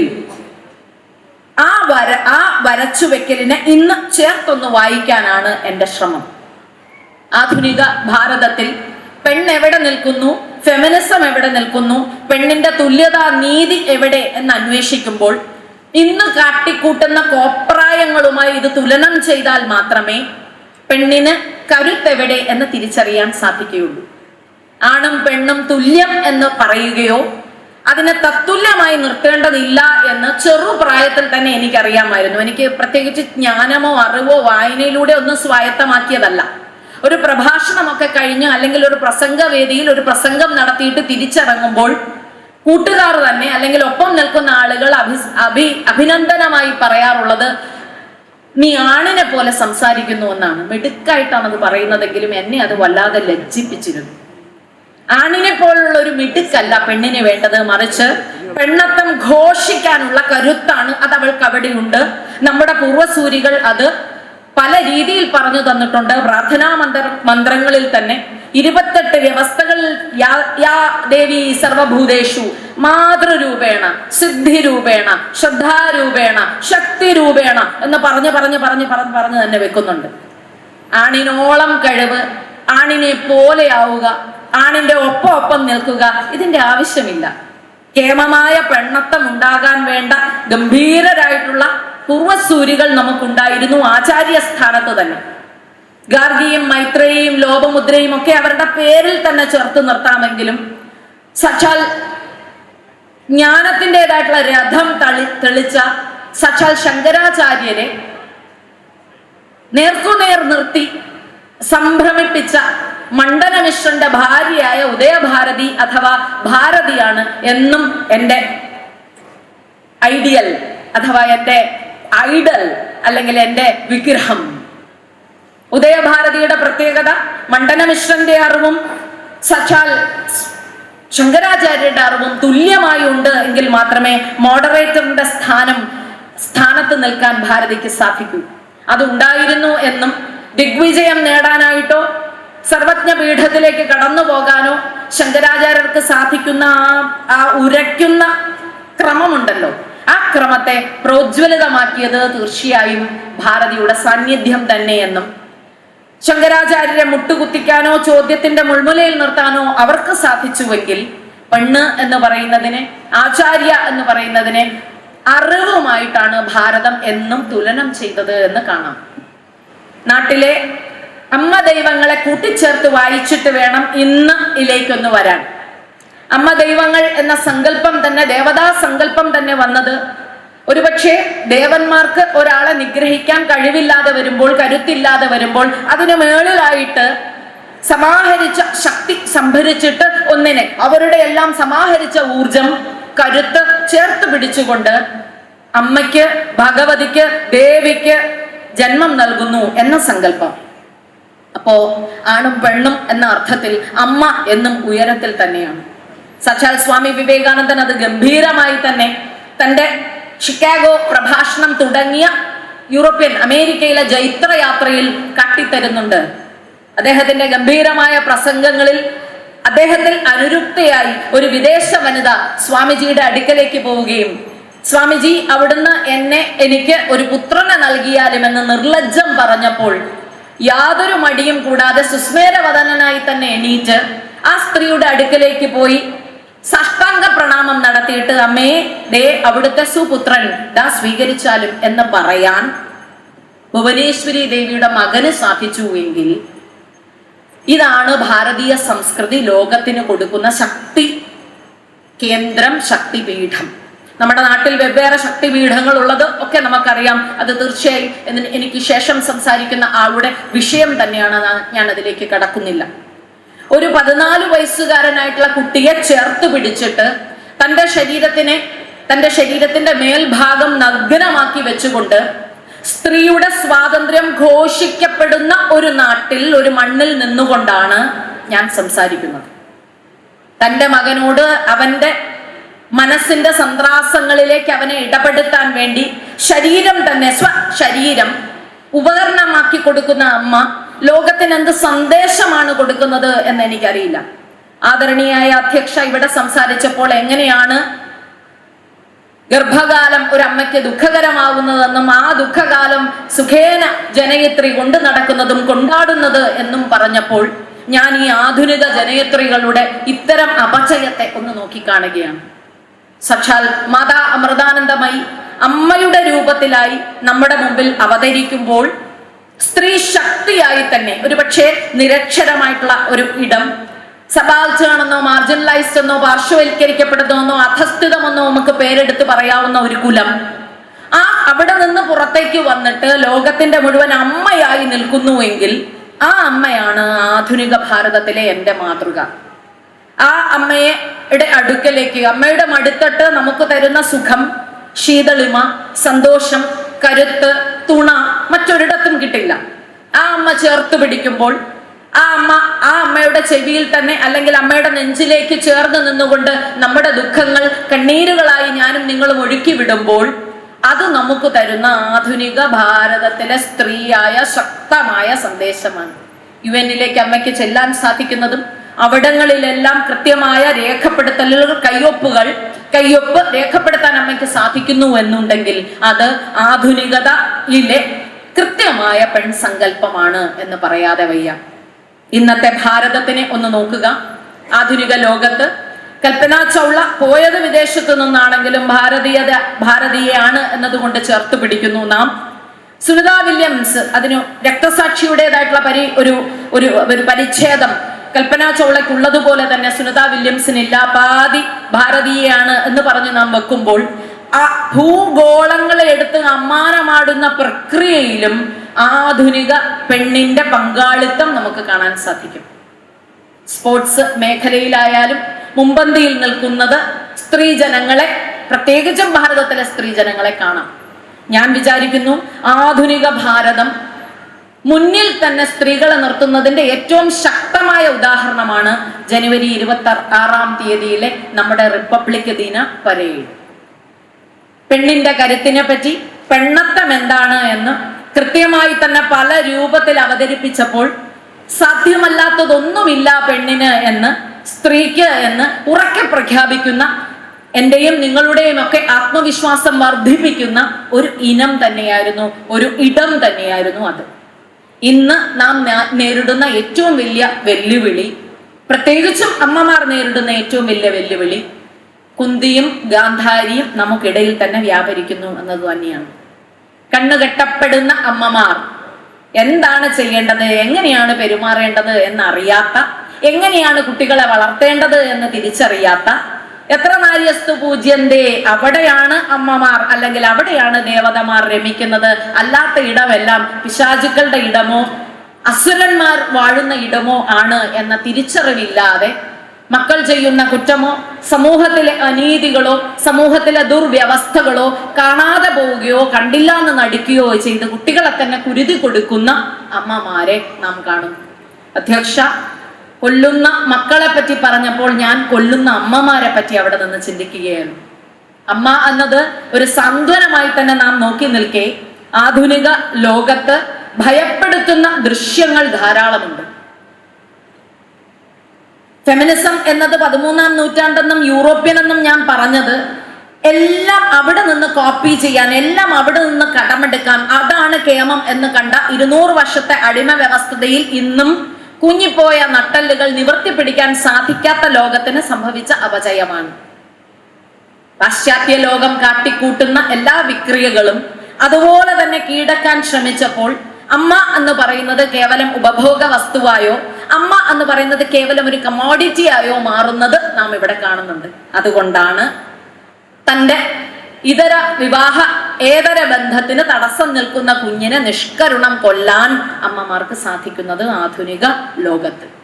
അതിന് തിരിച്ച് പിടിച്ച് നമ്മുടെ സംസ്കൃതി എന്താണ്, നമ്മുടെ മൂല്യം എന്താണ് എന്ന തൊട്ടറിവ് ഓരോരുത്തർക്കും കൊടുക്കാൻ ഇത്തരം സമാരോഹങ്ങൾ, സത്സംഗങ്ങൾ ഇടയാക്കട്ടെ എന്ന പ്രാർത്ഥനയാണ് എനിക്കുള്ളത്. നിയമവ്യവസ്ഥയെ പറ്റിയുള്ള അറിവ്, 33% സംവരണം എന്ന ഒരു ബില്ല് എടുത്തു വെച്ച് നമ്മുടെ പാർലമെന്റ് വീണ്ടും വീണ്ടും വീണ്ടും വീണ്ടും അധര വ്യായാമം നടത്തുമ്പോൾ പെണ്ണെവിടെ നിൽക്കുന്നു എന്ന തിരിച്ചറിവും കൂടെ ചേർത്ത് വായിക്കേണ്ടതുണ്ട്. ഇതര സംസ്കൃതികളിൽ നിന്നും ഭാരതത്തിനെ എന്നും മാറ്റി നിർത്തുന്നത് അല്ലെങ്കിൽ ഭാരതം മുന്നിൽ നിൽക്കുന്നതിന് കാരണം ഒറ്റ കാര്യമാണ് ഭാരതത്തിന്റെ ഊഷ്മളമായ കുടുംബ സങ്കല്പം. ഒരുപാട് സിവിലൈസേഷനുകളെ പറ്റി, ഒരുപാട് കൾച്ചറിനെ പറ്റി, സംസ്കാരങ്ങളെ പറ്റി ഞാനും നിങ്ങളും ഹിസ്റ്ററി ബുക്കുകളിൽ പഠിച്ചിട്ടുണ്ട്. ആ സംസ്കാരങ്ങളെല്ലാം കെട്ട് ഇല്ലാതെയായി പോയിട്ടും ഇന്നും നെടുനായകത്വം വഹിച്ചു തന്നെ അകത്തും പുറത്തുമുള്ള ശക്തികൾ ദീർഘകാലം ആക്രമിച്ചിട്ടും കെടാതെ ഈ സംസ്കാരം ഇങ്ങനെ പ്രോജ്വലിതമായി നിൽക്കുന്നുവെങ്കിൽ അതിനർത്ഥം ഈടുറ്റ ഒരു കുടുംബ വ്യവസ്ഥ നമുക്കുണ്ടായിരുന്നു എന്നതാണ്. ആ കുടുംബ വ്യവസ്ഥയാണ് ഇല്ലാതെയാക്കാൻ ശ്രമിക്കുന്നത്. ആധുനിക ലോകത്ത് ലോർഡ് മെക്കാളെ ഇവിടെ ഭാരതത്തിനെ നോക്കിക്കണ്ടപ്പോൾ അവിടുത്തെ റാണിക്ക് ഒരു കത്ത് കുറിച്ചു കൊടുത്തു എന്നത് ചരിത്രം. ആ കത്തിൽ ഇങ്ങനെയാ പറഞ്ഞിരുന്നത്, ഈ നാടിനെ നശിപ്പിക്കണമെങ്കിൽ നമ്മള് ലോകത്ത് ഒരുപാട് രാജ്യങ്ങളെ നമുക്ക് അടിമകളാക്കി വെച്ചു, പക്ഷെ ആ നാട് പോലെ അല്ല ഈ നാട്. ഭാരതം വിഭിന്നമാണ്. റാണിക്ക് അയച്ച കത്തിൽ പറഞ്ഞിരിക്കുന്ന പ്രതിപാദ്യ വിഷയം അതാണ്. ഇപ്പോഴും ബ്രിട്ടീഷ് മ്യൂസിയത്തിൽ ആ കത്ത് സൂക്ഷിച്ചു വെച്ചിട്ടുമുണ്ട്. ഈ നാടിനെ, ഭാരതത്തിനെ നശിപ്പിക്കണം എന്നുണ്ടെങ്കിൽ ഭാരതീയരുടെ ഉള്ളിലുള്ള അഹംബോധം, അഭിമാനബോധം ഇല്ലാതെയാക്കണം. നമ്മുടെ നാട്ടില് ഓരോരോ ഭാരതീയന്റെയും ഉള്ളിൽ അന്നാള് വരെ എത്ര അധിനിവേശങ്ങൾ ഉണ്ടായി, എത്ര കൊള്ളരുതായികകൾ ഈ നാട്ടിൽ നടന്നുവെങ്കിലും കെടാതെ നാം സൂക്ഷിച്ച ഉജ്ജ്വലമായ നമ്മുടെ സംസ്കൃതി പാഠമുണ്ടായിരുന്നു. ആ പാഠത്തെ ഇല്ലാതെയാക്കാനുള്ള ശ്രമമാണ് ലോർഡ് മക്കാളെ ആദ്യം ഇവിടെ നടപ്പിൽ വരുത്തിയത്. ഇവിടെ ഇൻട്രൊഡ്യൂസ് ചെയ്ത, ഇവിടെ കൊണ്ടുവന്ന ആംഗലേയ ഭാഷാ വിദ്യാഭ്യാസം ഉറക്കെ ഈ നാട്ടിലെ ജനങ്ങളോട് പറഞ്ഞു, നിങ്ങൾക്കുള്ള അറിവ് ഒന്നുമല്ല, യഥാർത്ഥ അറിവ് ഞങ്ങളുടേതാണ്. നിങ്ങളുടെ സംസ്കാരം ഒന്നുമല്ല, യഥാർത്ഥ സംസ്കാരം പാശ്ചാത്യമാണ്. അന്ന് പ്രതിരോധങ്ങൾ ഉണ്ടായിരുന്നു. പ്രതിരോധം ആധുനിക കാലഘട്ടങ്ങളിലെ സ്വാതന്ത്ര്യ സമരം തന്നെ ഒന്ന് പരിശോധിച്ചാൽ അറിയാം. നെടുനായകത്വം വഹിച്ചത് ഒരു പെണ്ണായിരുന്നു. അത് സാക്ഷാൽ ഝാൻസി റാണി ആയിരുന്നു. ഝാൻസി റാണിയെ പറ്റിയും ചേർത്ത് വായിക്കാവുന്നത് കേണൽ റോസിന്റെ ഒരു എഴുത്താണ്. ആ എഴുത്തിൽ വെട്ടേറ്റ് താഴെ മരിച്ചു കിടക്കുന്ന മൃതപ്രായായ അല്ലെങ്കിൽ മൃതമായി തന്നെ കിടന്ന അവരുടെ ശരീരം നോക്കിയിട്ട് I have met a man എന്ന് അദ്ദേഹം പറഞ്ഞു. I have met a man എന്ന് ഞാനൊരു പുരുഷനെ കണ്ടു എന്ന് പറഞ്ഞു. അതൊരു വിദേശ സംസ്കാരമാണ്. ഇന്നാട്ടിലാണെങ്കിൽ അമ്മേ എന്ന് തന്നെയാണ് വന്ദിക്കുക. അതിനെ പെണ്ണായി തന്നെയാണ്, അവരെ പെണ്ണായി തന്നെയാണ് കാണുക. അത് മറ്റൊരു വാദം, ഭാഷ രീതി.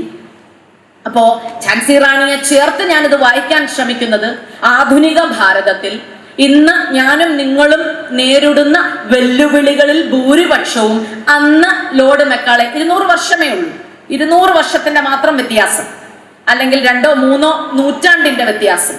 ലോർഡ് മെക്കാളെ നടത്തിയ ഒരു ഇടപെടലാണ്. ആ ഇടപെടലിന്റെ ബാക്കിയാണ് നമ്മളിപ്പോ സ്വായത്തമാക്കിയിരിക്കുന്ന വൈദേശിക സംസ്കാരം.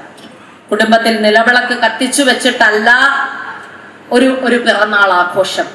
വൈദേശികത്തെ കോപ്പിയടിച്ചിട്ട് തന്നെ, അതിനെ പകർത്തി വെച്ചിട്ട് തന്നെ ഒരു കേക്ക് മുറിക്കണം എന്നുണ്ടെങ്കിൽ, ഒരു പിറന്നാൾ ആഘോഷം നടത്തണമെങ്കിൽ ഊതിക്കെടുത്തണം എന്നുള്ള ആ പാശ്ചാത്യ സംസ്കാരം നാം സ്വീകരിച്ചപ്പോൾ ആദ്യമായി അധപ്പതനം ആരംഭിച്ചു എന്ന് ഞാൻ വിചാരിക്കുന്നു.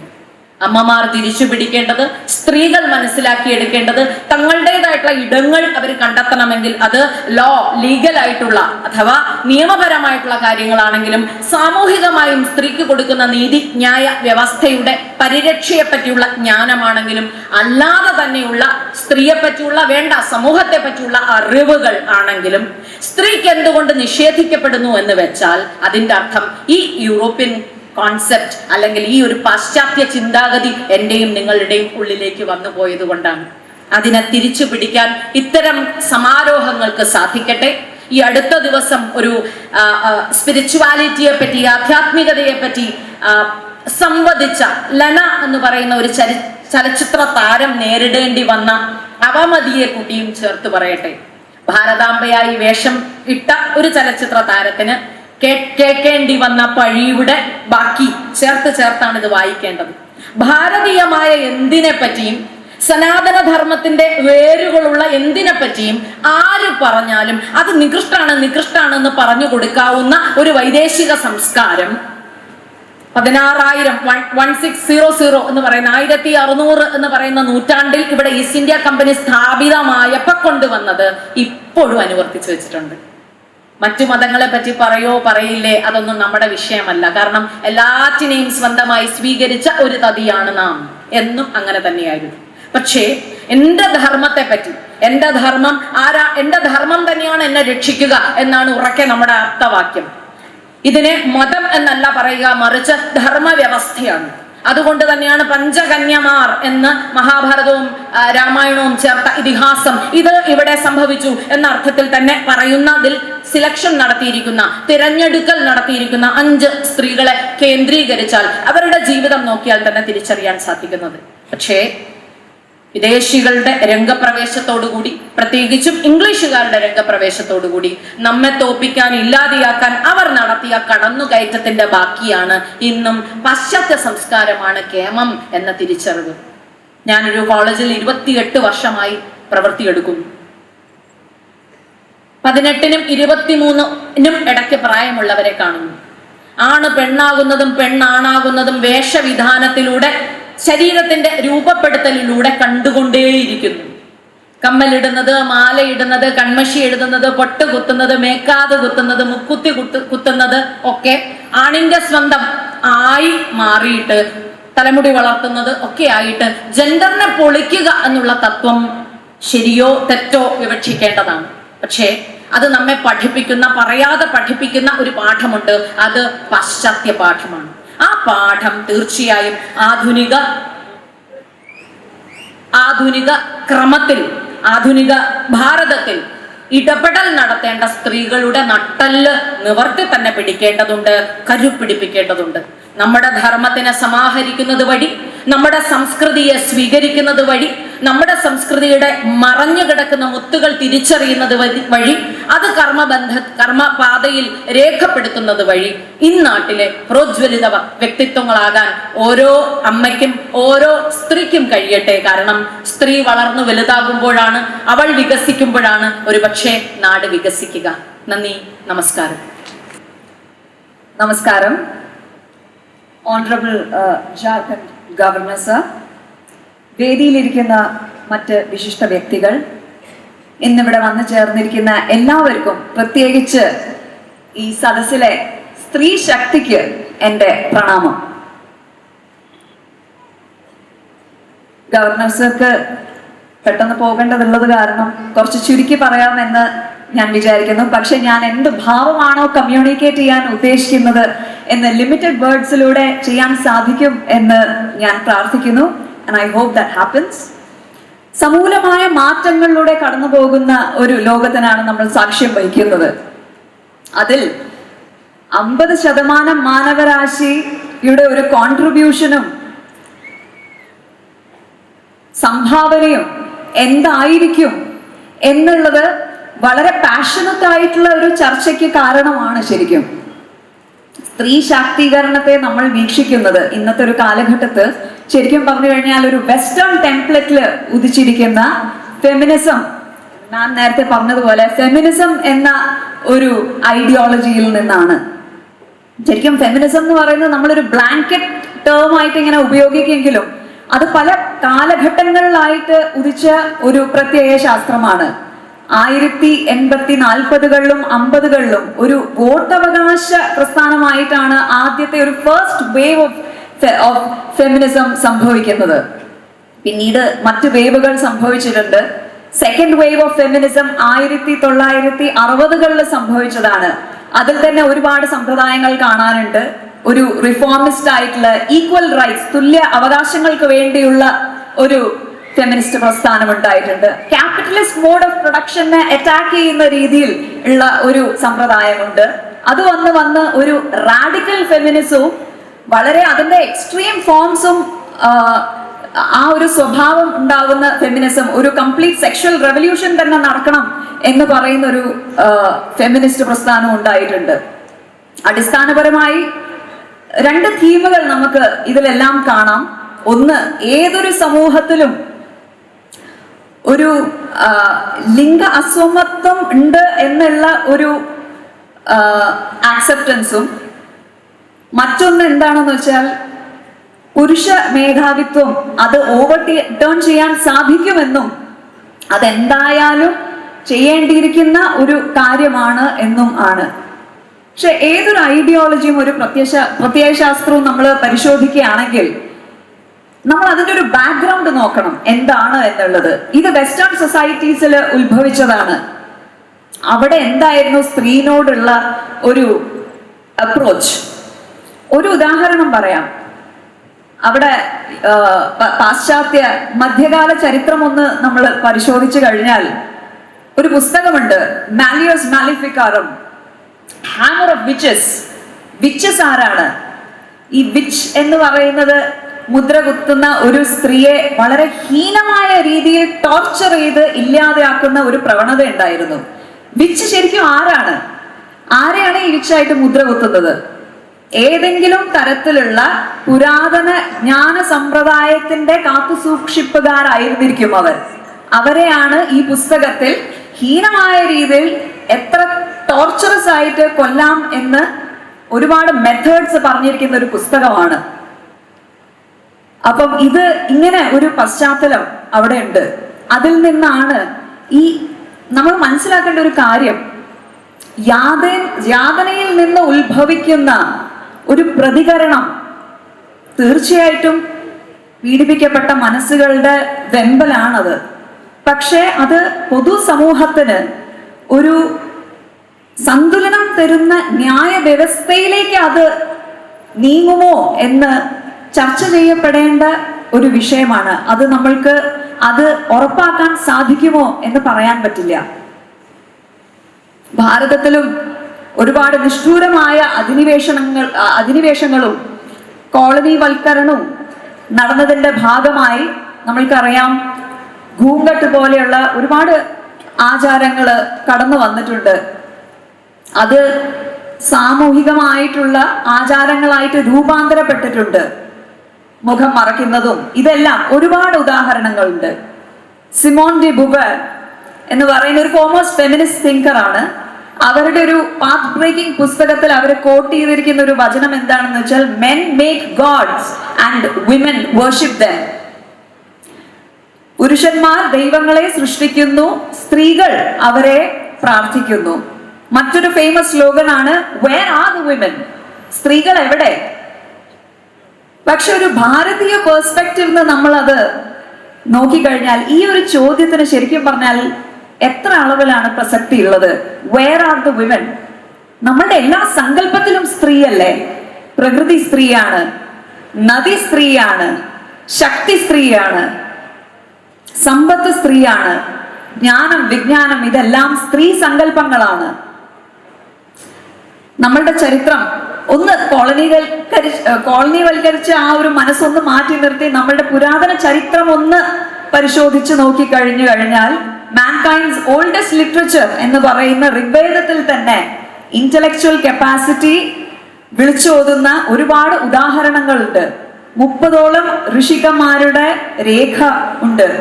നേരത്തെ പറഞ്ഞതുപോലെ ലോപാമുദ്ര, ഗാർഗി, മൈത്രേയി ഇതെല്ലാം നമ്മൾക്ക് സുപരിചിതമായ പേരുകളാണ്. അവരുടെ ബുദ്ധിശക്തിയെ നേരിടാൻ എല്ലാവരെയും അമ്പരിപ്പിക്കുന്ന ബുദ്ധിശക്തിയായിരുന്നു അവരുടേത്. ഋഗ്വേദത്തിൽ തന്നെ വീരാംഗനാസ് എന്നുള്ള ഒരു കോൺസെപ്റ്റ് ഉണ്ട്, നമ്മൾക്ക് സുപരിചിതമാണ്. Female warriors. വിഷ്പാല എന്ന് പറയുന്ന ഒരു വീരാംഗനയെ കുറിച്ച് ഋഗ്വേദത്തിൽ പറയുന്നുണ്ട്. അവിടെയാണ് ആദ്യത്തെ ഒരു പ്രോസ്തറ്റിക് ലിംബിന്റെ ഉല്ലേഖനം വരുന്നത്. അതല്ലാതെ തന്നെ മധ്യകാല ചരിത്രം നോക്കിക്കഴിഞ്ഞാൽ അഹില്യബായ് ഹോൾക്കർ വിഷണറിയായ ഒരു റീജന്റ് ക്വീൻ ആയിരുന്നു. സേനയെ സ്വന്തം നയിച്ച് യുദ്ധകളത്തിൽ ഇറങ്ങിയ വിഷണറിയായ കാശി വിശ്വനാഥ് മന്ദിരത്തിന് ഉള്ള പുനഃസ്ഥാപനത്തിനായി ചുക്കാൻ പിടിച്ച മഹാറാണി നായികി ദേവി. ഇതെല്ലാം ചരിത്ര പുസ്തകങ്ങളിൽ നമ്മൾ കാണില്ല കേട്ടോ, ഒമിറ്റ് ചെയ്തതാണ് ഇത്. മുഹമ്മദ് ഘോരിയെ പരാജയപ്പെടുത്തിയ മഹാറാണിയാണ് റാണി അബ്ബക്ക. ശരിക്കും ഒരു റാണിയല്ല, ഒരു 3 ജനറേഷൻസ് ഉണ്ട് എന്നാണ് പറയുന്നത്. ഉള്ളാൽ എന്ന് പറയുന്ന ഒരു തീരപ്രദേശ നഗരം മാംഗ്ലൂരിനടുത്ത്, ആ നഗരത്തെ പോർച്ചുഗീസിൽ നിന്നും രക്ഷിച്ച് 3 ജനറേഷൻസോളം അവരെ മാറ്റി നിർത്താൻ സാധിച്ച റാണി അബ്ബക്ക. ഒരു വാർ ഗോഡസ് കോൺസെപ്റ്റ് നമ്മൾക്കറിയാം. യുദ്ധകളത്തിലേക്ക് പോകുന്നതിന് മുൻപ് ഭദ്രകാളിയെയും ദുർഗയെയുമാണ് നമ്മൾ വന്ദിക്കുന്നത്. അതിന്റെ ഉല്ലേഖനം നമ്മളുടെ സാഹിത്യത്തിലും ലിറ്ററേച്ചറിലും ഒക്കെ തന്നെ നമ്മൾക്ക് കാണാം. ഞാൻ കളരിപ്പയറ്റ് അഭ്യസിക്കുന്ന ഒരു വ്യക്തിയാണ്. ഇന്നും കളരിയിൽ അഭ്യാസം തുടങ്ങുന്നതിന് മുൻപ് നമ്മൾ വന്ദിക്കുന്നത് കളൂരിക ഭഗവതിയെയാണ്. അത് സ്ത്രീ എന്നോ പുരുഷനെന്നോ ഒന്നുമില്ല. പക്ഷെ ആ കളരി എന്ന് പറയുന്ന സ്പേസിന്റെ അധ്യക്ഷത വഹിക്കുന്നത് കളൂരിക ഭഗവതിയാണ്. മറ്റൊരു സങ്കല്പം പ്രകൃതിയുടേതാണ്. ഇന്നിപ്പോ നമ്മൾ പഠിക്കുന്നുണ്ട് സസ്റ്റൈനബിൾ ഡെവലപ്മെന്റ്, ഒരു ഡെഫിനിഷൻ ഒക്കെ നമ്മൾ എന്താണ് ക്ലാസ് റൂം ടെക്സ്റ്റ് ബുക്ക് പാഠപുസ്തകങ്ങളിൽ പഠിക്കുന്നതാണ്. സസ്റ്റൈനബിൾ ഡെവലപ്മെന്റ്, സുസ്ഥിരമായ വികസനം. നമ്മൾക്ക് ശരിക്കും പറഞ്ഞു കഴിഞ്ഞാൽ ഇന്ന് എൻവയൺമെന്റൽ സയൻസിൽ ഒരു കോൺസെപ്റ്റ് ഉണ്ട്, ഈക്കോ ഫെമിനിസം. എന്താണെന്ന് വെച്ചാൽ ഇക്കോളജി, പരിസ്ഥിതിയെയും സ്ത്രീയുടെ ഒരു അവസ്ഥേനെയും കൂടെ ബന്ധിപ്പിക്കുന്ന ഒരു കോൺസെപ്റ്റ് ആണത്, ഒരു ആശയമാണ് ഈക്കോ ഫെമിനിസം. പക്ഷേ ഭാരതത്തിന്റെ ഒരു കോൺസെപ്റ്റ് എടുക്കുകയാണെങ്കിൽ ശരിക്കും പറഞ്ഞു കഴിഞ്ഞാൽ വേണമെങ്കിൽ സ്പിരിച്വൽ, ആധ്യാത്മിക ഈക്കോ ഫെമിനിസം എന്ന് പലപ്പോഴും വിശേഷിപ്പിക്കാറുണ്ട്. നമ്മൾക്ക് പ്രകൃതിയോട് ഒരു ബഹുമാനത്തിന്റെ ധാർമ്മികതയാണ്, ആദരിക്കണമെന്നും ഇത് സംരക്ഷിക്കപ്പെടേണ്ടതാണ് എന്നും ഒരു ഇന്റർഡിപെൻഡൻസിന്റെ കൾച്ചറുമാണ്. ഒരിക്കലും ഒരു നരവംശ കേന്ദ്രീകൃതമായ ഒരു കോൺസെപ്റ്റ് അല്ല ഇവിടെ ഉള്ളത്. എല്ലാം തന്നെ ഒരു എൻറ്റിറ്റിയുടെയും ഒരു ഡിവിനിറ്റിയുടെയും ഒരു ദിവ്യത്വത്തിന്റെയും ഭാഗമാണ് എന്ന് മനസ്സിലാക്കുന്ന ഒരു സംസ്കാരമാണ് ഇത്. വിദ്യാഭ്യാസത്തിന്റെ കാര്യം പറയുകയാണെങ്കിൽ ഒരു സ്റ്റാറ്റിസ്റ്റിക് പറയാം. ധരംപാൽ എന്ന് പറയുന്ന ഒരു സ്കോളർ ഉണ്ട്. അദ്ദേഹം ബ്രിട്ടീഷ് തന്നെ കളക്ട് ചെയ്ത ഡേറ്റ ഉണ്ടായിരുന്നു. മെക്കോളേ സിസ്റ്റം ഓഫ് എഡ്യൂക്കേഷൻ ഇവിടെ ഇമ്പോസ് ചെയ്യുന്നതിന് മുൻപ് അവര് തദ്ദേശീയമായ വിദ്യാഭ്യാസത്തെ കുറിച്ച് കളക്ട് ചെയ്ത ഡേറ്റയാണ്. അതിൽ പറയുന്നത് പെൺകുട്ടികൾക്കും ആൺകുട്ടികൾക്കും ഇവിടെ വിദ്യാഭ്യാസം ലഭിച്ചിരുന്നു എന്നാണ്. അപ്പൊ പല നമ്മള് പറഞ്ഞ് പ്രചരിപ്പിച്ചിരിക്കുന്ന പല കാര്യങ്ങളും ശരിക്കും കൊളോണിയൽ മിത്തുകളാണ്. അത് നമ്മൾ സത്യമാണ് എന്ന് ധരിച്ച് നടക്കുകയാണ്. കോളനീകരിക്കപ്പെട്ട മനസ്സുകളും കൊണ്ട് ഒരു അടിമത്വ ഭാവത്തോടു കൂടി ഇത് ഇങ്ങനെയാണ് എന്ന് തിരിച്ചറിയാതെ ഒരു ജനസമൂഹം മുഴുവൻ മുൻപോട്ട് പോയിക്കൊണ്ടിരിക്കുകയാണ്. ശരിക്കും എന്താണ് ശക്തി? ശക്തി എന്താണ്? കുട്ടിയുടെ വേദന ആരും പറയാതെ തന്നെ മനസ്സിലാക്കാൻ കഴിയുന്ന ഒരു അമ്മയുടെ അവബോധമാണോ ശക്തി? അതോ ഒരു റെസ്ലിംഗ് മാച്ചിൽ രണ്ടാൾക്കാരെ അടിച്ചു വീഴ്ത്താൻ കഴിയുന്നതാണോ ശക്തി? റോഡിൽ എല്ലാ യാത്രക്കാരുടെ കാര്യങ്ങളും ശ്രദ്ധിച്ച് എല്ലാ ട്രാഫിക് റൂൾസും വളരെ അച്ചടക്കത്തോടു കൂടി ഫോളോ ചെയ്യുന്നതാണോ ശക്തി? അതോ സ്പീഡ് ബ്രേക്കറിനെ പോലും വകവെക്കാതെ ഒരു സ്കിൽ ഡിസ്പ്ലേ നടത്തുന്നതാണോ ശക്തി? നൂറ്റാണ്ടുകളോളം ആക്രമിക്കപ്പെട്ടിട്ടും സ്വന്തം ധർമ്മത്തെ സംരക്ഷിക്കാൻ കാണിക്കുന്ന ഒരു ആത്മധൈര്യവും സംയമനവുമാണോ ശക്തി? അതോ എന്നിൽ നിന്നും ഭിന്നമായത് എന്തിനേയും ഞാൻ ബലം പ്രയോഗിച്ച് ഇല്ലാതെയാക്കും ആ ശ്രമമാണോ ശക്തി? ഗൗരവമായ ഒരു ചോദ്യമാണ്. സംയമനം, സാന്ത്വനം, അനുകമ്പ, കരുണ, ഇതെല്ലാം സ്ത്രീത്വത്തെ പ്രദർശിപ്പിക്കുന്ന ഗുണങ്ങളാണ്. ശരിക്കും പറഞ്ഞാൽ it is an empowerment of the qualities of the feminine that needs expression in the world today. സ്ത്രീത്വം എന്ന് പറയുന്ന അതിന്റെ ചില ഐഡിയൽസ് ഉണ്ട്, ചില ഗുണങ്ങളുണ്ട്, ക്വാളിറ്റീസ് ഉണ്ട്. ആ ക്വാളിറ്റീസിനാണ് ശരിക്കും പറഞ്ഞു കഴിഞ്ഞാൽ ശാക്തീകരണത്തിന്റെ ആവശ്യം ഇന്നത്തെ ലോകത്ത്. അത് നേരത്തെ മാം പറഞ്ഞതുപോലെ തന്നെ ഈസ്റ്റേൺ മിസ്റ്റിസിസത്തിൽ എല്ലാ സ്ഥലത്തും കാണാം. നമ്മൾ ഇൻ ആൻഡ് യാങ് എന്ന് കേട്ടിട്ടുണ്ടാവും, മാസ്ക്യുലിൻ ആൻഡ് ഫെമിനിൻ. ഇതിന്റെ ഒരു ബാലൻസ് വരുമ്പോഴാണ് ശരിക്കും ടാവോ എന്ന് പറയുന്ന ഒരു സ്റ്റേറ്റിലേക്ക് നമ്മൾ എത്തുന്നത്. ഇവിടെ നമ്മൾ ഈദ പിങ്കള എന്നൊക്കെ പറയുന്നത് പോലെ ഇവിടെ പുരുഷ പ്രകൃതി അചഞ്ചലമായതിന്റെ ഒരു ചഞ്ചലാത്മകമായ സ്വരൂപം മാത്രമാണ്. ഇത് രണ്ടും രൂപഭാവ വ്യത്യാസങ്ങൾ മാത്രമേ ഉള്ളൂ, രണ്ടും ഒന്ന് തന്നെയാണ്. ഓരോ വ്യക്തിയിലും ഈ രണ്ട് സ്വരൂപങ്ങളും ഒരു ബാലൻസിൽ എത്തുന്നതിന്റെ ആശയം, ആ ശാക്തീകരണമാണ് നമ്മൾക്ക് വേണ്ടത്. ശരിക്കും നമ്മളൊരു വളരെ മാറ്റങ്ങളുടെ ഒരു തിരകളിൽ തന്നെ ആഞ്ഞടിക്കുന്ന ഒരു ലോകത്താണ് ജീവിക്കുന്നത്. ആർട്ടിഫിഷ്യൽ ഇന്റലിജൻസിനെ കുറിച്ച് എല്ലാവരും ഇപ്പോൾ വായിക്കുന്നുണ്ട്. ഒരു ഇന്റർനാഷണൽ ബെസ്റ്റ് സെല്ലർ ബുക്ക് ഉണ്ട് ഇപ്പം. അതിന്റെ ടൈറ്റിൽ എന്ന് പറയുന്നത് the coming wave, technology, power. ആ ടൈറ്റിലിന്റെ അടുത്ത വാചകം വളരെ മനോഹരമാണ്. the 21st century's greatest dilemma, 21ാം നൂറ്റാണ്ടിന്റെ ഏറ്റവും വലിയ ധർമ്മസങ്കടമായി മാറാൻ പോകുന്നു എന്ന് പറയുന്നു. ആ പുസ്തകത്തിൽ പറയുന്നത് ഒരു ന്യൂക്ലിയർ ഡെറ്ററൻസ്, നമ്മൾ എങ്ങനെ ന്യൂക്ലിയർ പവറിനെ എങ്ങനെയാണോ കൺട്രോൾ ചെയ്ത ആ ഒരു ടെംപ്ലറ്റ് വേണ്ടി വരും ഈ ആർട്ടിഫിഷ്യൽ ഇന്റലിജൻസിന്റെ ഒരു അഡ്വന്റിനെയും കൺട്രോൾ ചെയ്യാൻ എന്നാണ് പറയുന്നത്. നമുക്കറിയാം, കഴിഞ്ഞ 29 ജാനുവരി ന്യൂറാലിങ്ക്, ഇലോൺ മസ്കിന്റെ കമ്പനിയാണ് ആദ്യത്തെ വയർലെസ് ബ്രെയിൻ ചിപ്പ് ഇംപ്ലാന്റ് ചെയ്ത് കഴിഞ്ഞു മനുഷ്യരില്. സിലിക്കൺ വാലിയിലെ എക്സ്പേർട്സ് പറയുന്നത് 2040 ആവുമ്പോഴേക്ക് 1 ബില്യൺ 100 കോടിയെങ്കിലും ഹ്യൂമനോയിഡ്സ് ഈ ലോകത്തുണ്ടാവും എന്നാണ്. അപ്പോൾ ഇങ്ങനെ ഒരു സാഹചര്യത്തിൽ മനുഷ്യനെ മനുഷ്യരായി എന്താണോ നിലനിർത്തുന്നത് അതിനെക്കുറിച്ച് മനനം ചെയ്യാനുള്ള ഒരു സമയം വരും. ആ സമയം വന്നു ചേർന്നിരിക്കുന്നു. ഇൻഫാക്ട് അവിടെയാണ് സ്ത്രീ തത്വം എന്ന് പറയുന്ന ഒരു ആശയം ഓരോ വ്യക്തിയിലും വളർത്തിയെടുക്കണം എന്നത് വളരെയധികം പ്രാധാന്യം നേടുന്നത്. അത് കരുണാരസ സാഗരവുമാണ്, സദാശിവയുമാണ്, ശൃംഗാരരസ സമ്പൂർണവുമാണ്. മുൻപിൽ അധർമ്മത്തിന്റെ രൂപത്തിൽ മഹിഷാസുരൻ വന്ന് വെല്ലുവിളിക്കുമ്പോൾ അവിടെ സംഹാരം നടത്തുന്ന ധർമ്മസത്വവുമാണ്. മാറ്റങ്ങളുടെ ഈ ലോകത്ത് പറഞ്ഞതുപോലെ സ്ത്രീ ശക്തി മാത്രമല്ല, നമ്മൾക്ക് ശിവശക്തിയാണ് ആവശ്യം. ഓരോ വ്യക്തിയിലും രാജ്യത്തിന്റെ അഭിവൃദ്ധിക്കും ലോകത്തിന്റെ നന്മയ്ക്കും അതാണ് ആവശ്യം.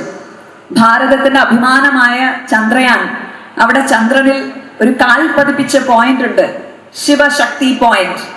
എല്ലാ ദിവസവും നമ്മൾ ചന്ദ്രനിലേക്ക് ദൃഷ്ടി പതിപ്പിക്കുമ്പോൾ ഈ ശിവശക്തി പോയിന്റ്, ഈ ഒരു ആശയം നമ്മളെ ഓർമ്മിപ്പിച്ചുകൊണ്ടേയിരിക്കട്ടെ.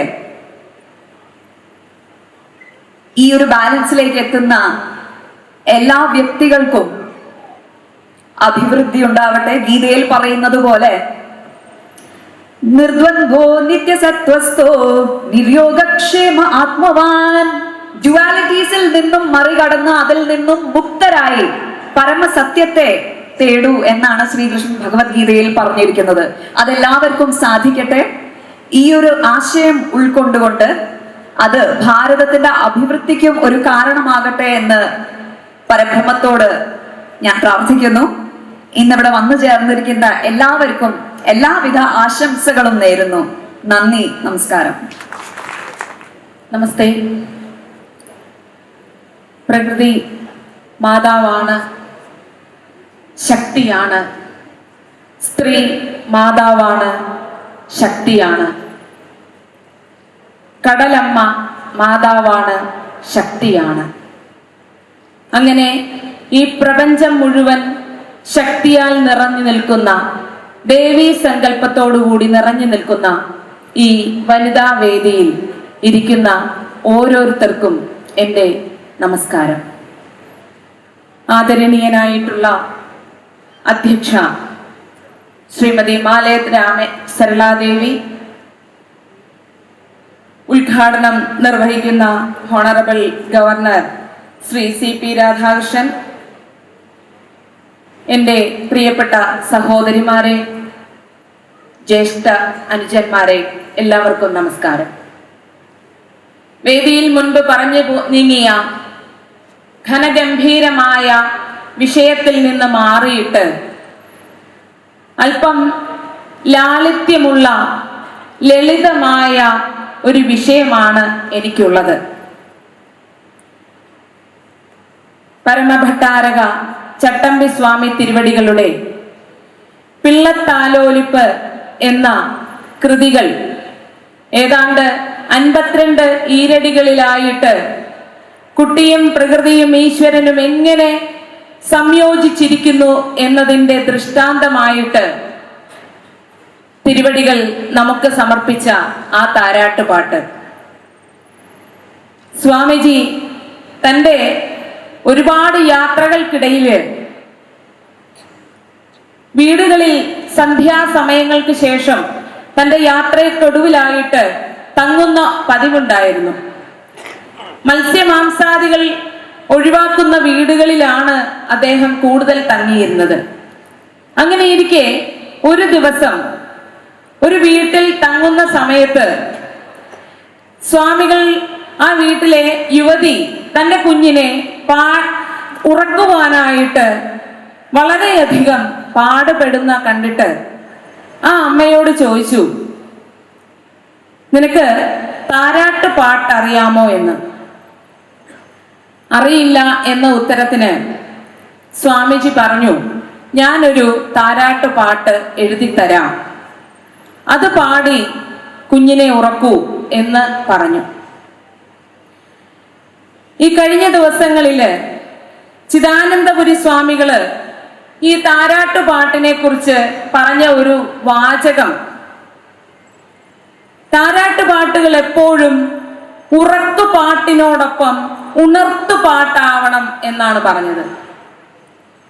കേവലം ഉറക്കു പാട്ട് മാത്രമാകാതെ ഒരു കുട്ടി സുഷുപ്തിയിൽ നിന്ന് ഉണർന്നു വരുമ്പോൾ അതൊരു ഉണർത്തു പാട്ടായിട്ട് അവനിൽ നിലനിൽക്കണം. അതിൽ നിന്നൊരു ഊർജം ആ കുട്ടിക്ക് വിശാലമായ ഈ ലോകത്ത് നിന്ന് കിട്ടണം എന്നുള്ള ഒരു സങ്കല്പം ഉണ്ടായിരുന്നു. പാടുവാൻ എനിക്കറിയില്ല, താരാട്ട് പാടുവാൻ ഈണം വേണ്ട എന്നുള്ളത് കൊണ്ട് സ്വാമിജിയുടെ 2 വരി, ബ്രഹ്മമേ സത്യം കിളിയേ കുട്ടി എൻ മകനേ നിൻ പിതാവും നന്മൂല നിത്യം നിനക്കു നൽകും അമ്മയും മാ സ്വാമി തന്നെ. ഇങ്ങനെ നീളുന്ന 52 വരികൾ, 52 ഈരടികളാണ് സ്വാമിജി കുറിച്ചത്. ഇതിനകത്ത് ആദ്യത്തെ ആ ഒരു വരികളിൽ തന്നെ കുട്ടിയെ സംബോധന ചെയ്യുന്ന ബ്രഹ്മമേ സത്യം കിളിയേ. നമുക്കറിയാം, കുഞ്ഞുങ്ങളെ സംബോധന ചെയ്യുമ്പോൾ എത്രയധികം ലാളിത്യമുള്ള വാക്കുകൾ പ്രയോഗിക്കാമോ അത്രയധികം ലാളിത്യത്തോടുകൂടി കുട്ടിയെ നമ്മൾ സംബോധന ചെയ്യുക, ഈശ്വര സങ്കല്പത്തോടുകൂടി വളർത്തുക.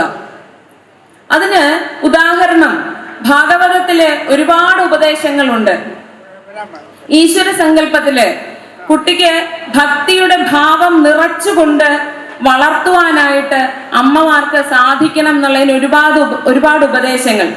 ചിലപ്പോൾ ഈ ഉപദേശങ്ങളെല്ലാം നമുക്കൊരു സംശയം ഉണ്ടായിരിക്കാം, മാതാപിതാക്കള് ഉപദേശങ്ങൾ ചെയ്തുകൊണ്ടാണോ, കുട്ടിയെ ഉപദേശങ്ങൾ സ്വീകരിച്ചുകൊണ്ടാണോ, നൈസർഗികമായ ഒരു ശക്തി അല്ലെങ്കിൽ ഒരു കഴിവ് ഈശ്വരൻ നൽകിയതിൽ നിന്നല്ലേ ഒരമ്മ ഉത്ഭവിക്കുന്നത് അല്ലെങ്കിൽ ഒരച്ഛൻ ഉണ്ടാവുന്നത് എന്ന് നമുക്ക് തോന്നിയേക്കാം. പക്ഷേ ഇന്ന് കാണുന്ന ലോകത്ത് ആധുനികതയുടെ പരിവേഷം കുട്ടികളിലേക്ക് ബാധിച്ചപ്പോൾ എത്രമാത്രം വികലമായിട്ടുള്ള കാര്യങ്ങളാണ് നമുക്ക് മുന്നിൽ കൂടി പോകുന്നത് എന്ന് നമുക്ക് എല്ലാവർക്കും അറിയാവുന്നതാണ്. അപ്പൊ അതിനാൽ നമുക്ക് ചെയ്യാവുന്നത് ഇതുപോലെയുള്ള ഉപദേശങ്ങൾ, നമുക്ക് മുൻപില് ഒരുപാട് മാതാക്കൾക്ക്, ഒരുപാട് മഹാത്മാക്കൾക്ക് ജന്മം നൽകിയ മാതാവുകൾ അല്ലെങ്കിൽ അമ്മമാർ, മാതാവും അമ്മയും തമ്മിൽ 2 ആണ് കേട്ടോ. മാതാവ് എന്ന് വെച്ചാൽ അളന്ന് മനസ്സിലാക്കുന്നവൾ എന്നാണ്. അമ്മ എന്ന് പറയുമ്പോൾ അതിനൊരു വാത്സല്യം കയറി വരും.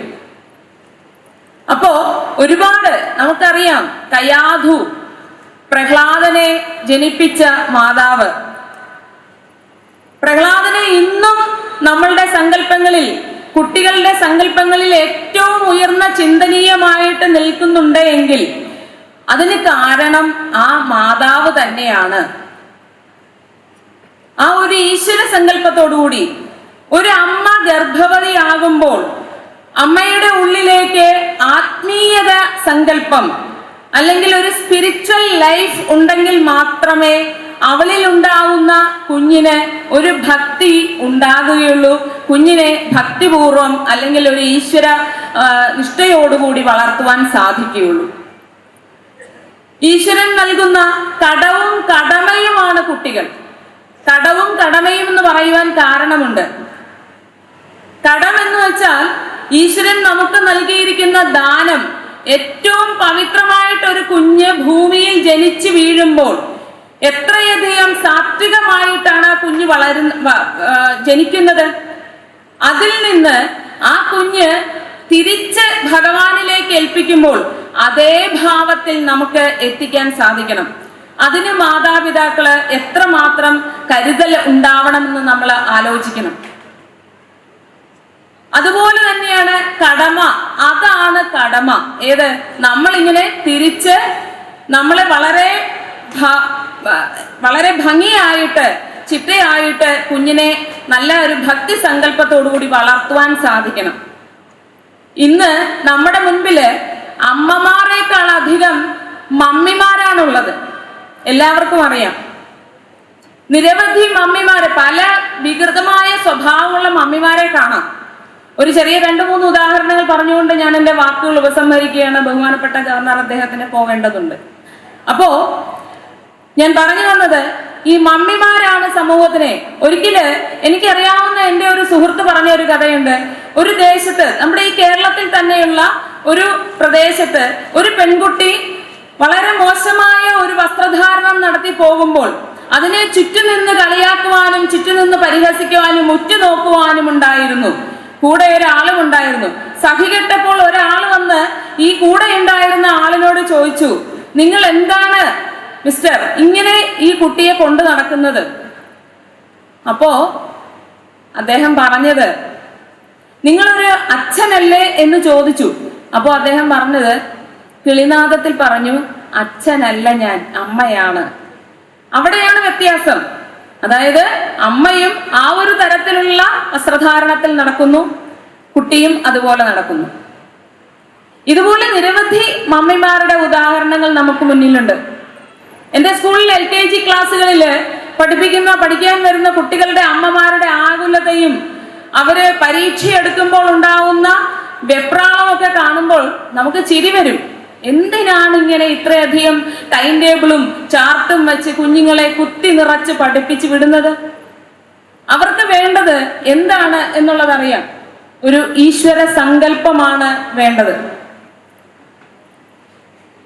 ഇതുപോലെ ഒരുപാട് ഉദാഹരണങ്ങൾ. നേരത്തെ പറഞ്ഞ പോലെ അമ്മ വാത്സല്യ നിധികളാകുമ്പോൾ മക്കളുടെ എല്ലാവരും പറയാറുണ്ട്, ചില അമ്മമാര് പറയാറുണ്ട്, എന്റെ മോള് എന്റെ ഏറ്റവും വലിയ കൂട്ടുകാരിയാണ്, അവളിപ്പോൾ എന്റെ വസ്ത്രം ധരിച്ചാണ് അല്ലെങ്കിൽ എന്റെ ചെരുപ്പ് ധരിച്ചാണ് പോകുന്നത്, അവൾ എല്ലാ കാര്യങ്ങളും എൻ്റെ അടുത്ത് വന്ന് വൈകുന്നേരമായി കഴിഞ്ഞാൽ വന്ന് പറയാറുണ്ട്. പറയാതിരിക്കാൻ അവൾക്ക് സാധിക്കില്ല, എന്നാൽ മാത്രമേ ഉറങ്ങാറുള്ളൂ. 18 വയസ്സ് തികയുന്നതിന് മുൻപ് തന്നെ, 18 വയസ്സ് പൂർത്തിയായ ദിവസം തന്നെ കുട്ടി മറ്റൊരുത്തന്റെ കൂടെ പോകുമ്പോഴും അമ്മ വാവിട്ട് നിൽക്കുകയാണ്.